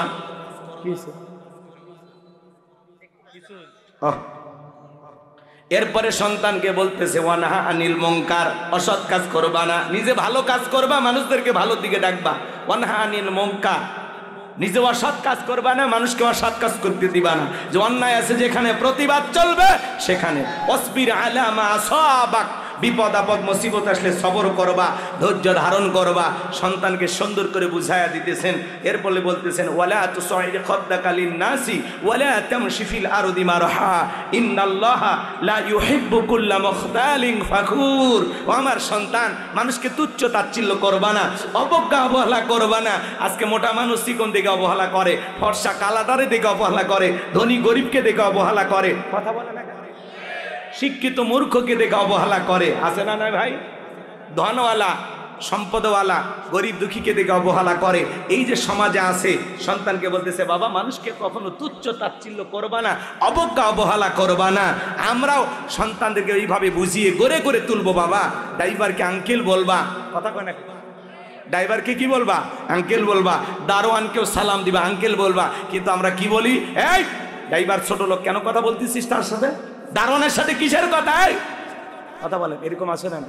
ছেলে মেয়েদেরকে উৎসাহ দেয়, এই তুমি কোন বংশের ছেলে তুমি জানো না? 2-4টা মার্ডার করবা, এ তোর বাপ আছে, তোর বাপ আছে। মনে হয় সন্তানকে ক্যাডার মাস্তান বানাবে, এরকম বাবা আছে না নাই? এরা বাবা নামের ইবলিশ, আছে না? কেন আপনার সন্তানকে আপনি উস্কায় দেন? সন্তানকে বিনয়ী বানাবেন, নম্র বানাবেন, ভদ্র বানাবেন, মানুষের সাথে যেন উত্তম আচরণ করে, জোরে যেন কথা না বলে, সবাইকে যেন সালাম কালাম দিয়ে চলে। পারবো তো ইনশাল্লাহ। এরপরে বলতেছে, ওয়ালা তামশি ফিল আরদি মারহা, এই জমিনে দাম্ভিকতা করবা না, অহংকার করবা না, অহংকারের সহিত জমিনে বিচারণ করবা না। আপনি কি অহংকার করে পা দিয়ে লাথি মেরে জমিন ফাটায় ফেলতে পারবেন? আপনার পায়ের 12টা বেজে দেবে, আল্লাহর জমিনের কোনো কিছু হবে না। কথা বলে ঠিক কিনা? এরপরে বলতেছেন, বাবা এই দুনিয়াতে যারা অহংকার করে আল্লাহ তাদেরকে পছন্দ করে না। অহংকারী বান্দাকে আল্লাহ ভালোবাসে না। অনেক কথা বলার ছিল, কেউ তো এলোমেলো ভাবে আলোচনা করতে করতে প্রায় রাত 1টা বেজে গেছে, আমি তো খেয়ালই করিনি। স্যার বারবার বলতেছেন শেষ করতে, কমিটির ভাইয়েরাও বলতেছেন হুজুর শেষ করলে ভালো হয়।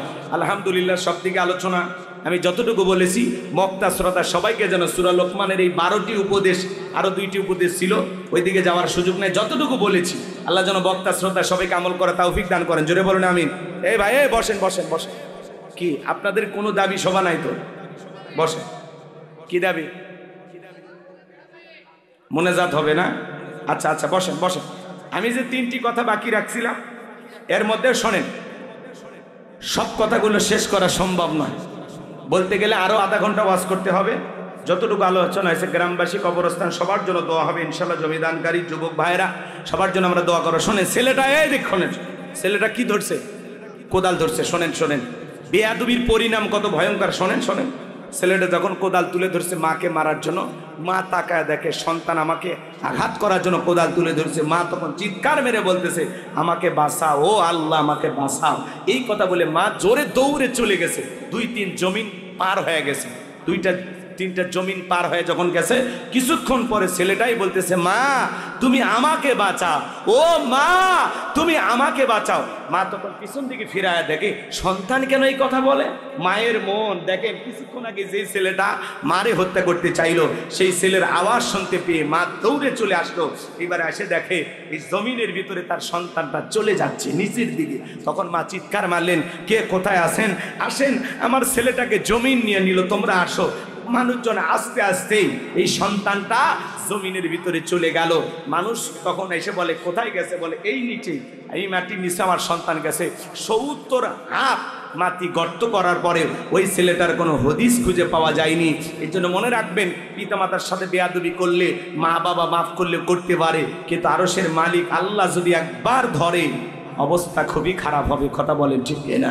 এই জন্য আমরা কখনো মা বাবার অভিশাপ নেব না, বরদোয়া নেব না, উগ্র আচরণ করব না। আমরা বিনয়ী হব, মা বাবাকে ভালোবাসা দিয়ে বুকে টানবো, আমরা তাদেরকে আগলায় রাখবো। ছোটবেলায় তারা যেরকম আমাদেরকে কোলে কোলে আগলায় রাখতেন, সেই বয়সে আমরা তাদেরকে ভালোবাসা দিয়া মহাব্বত দিয়ে আগলায় রাখবো। আল্লাহ কবুল করুন, জোরে বলুন আমিন। ওয়া আখিরি দাওয়ানা আলহামদুলিল্লাহি রাব্বিল আলামিন। স্যার দোয়া। اللهم آمين ربنا ظلمنا أنفسنا وإن لم تغفر لنا وترحمنا لنكونن من الخاسرين।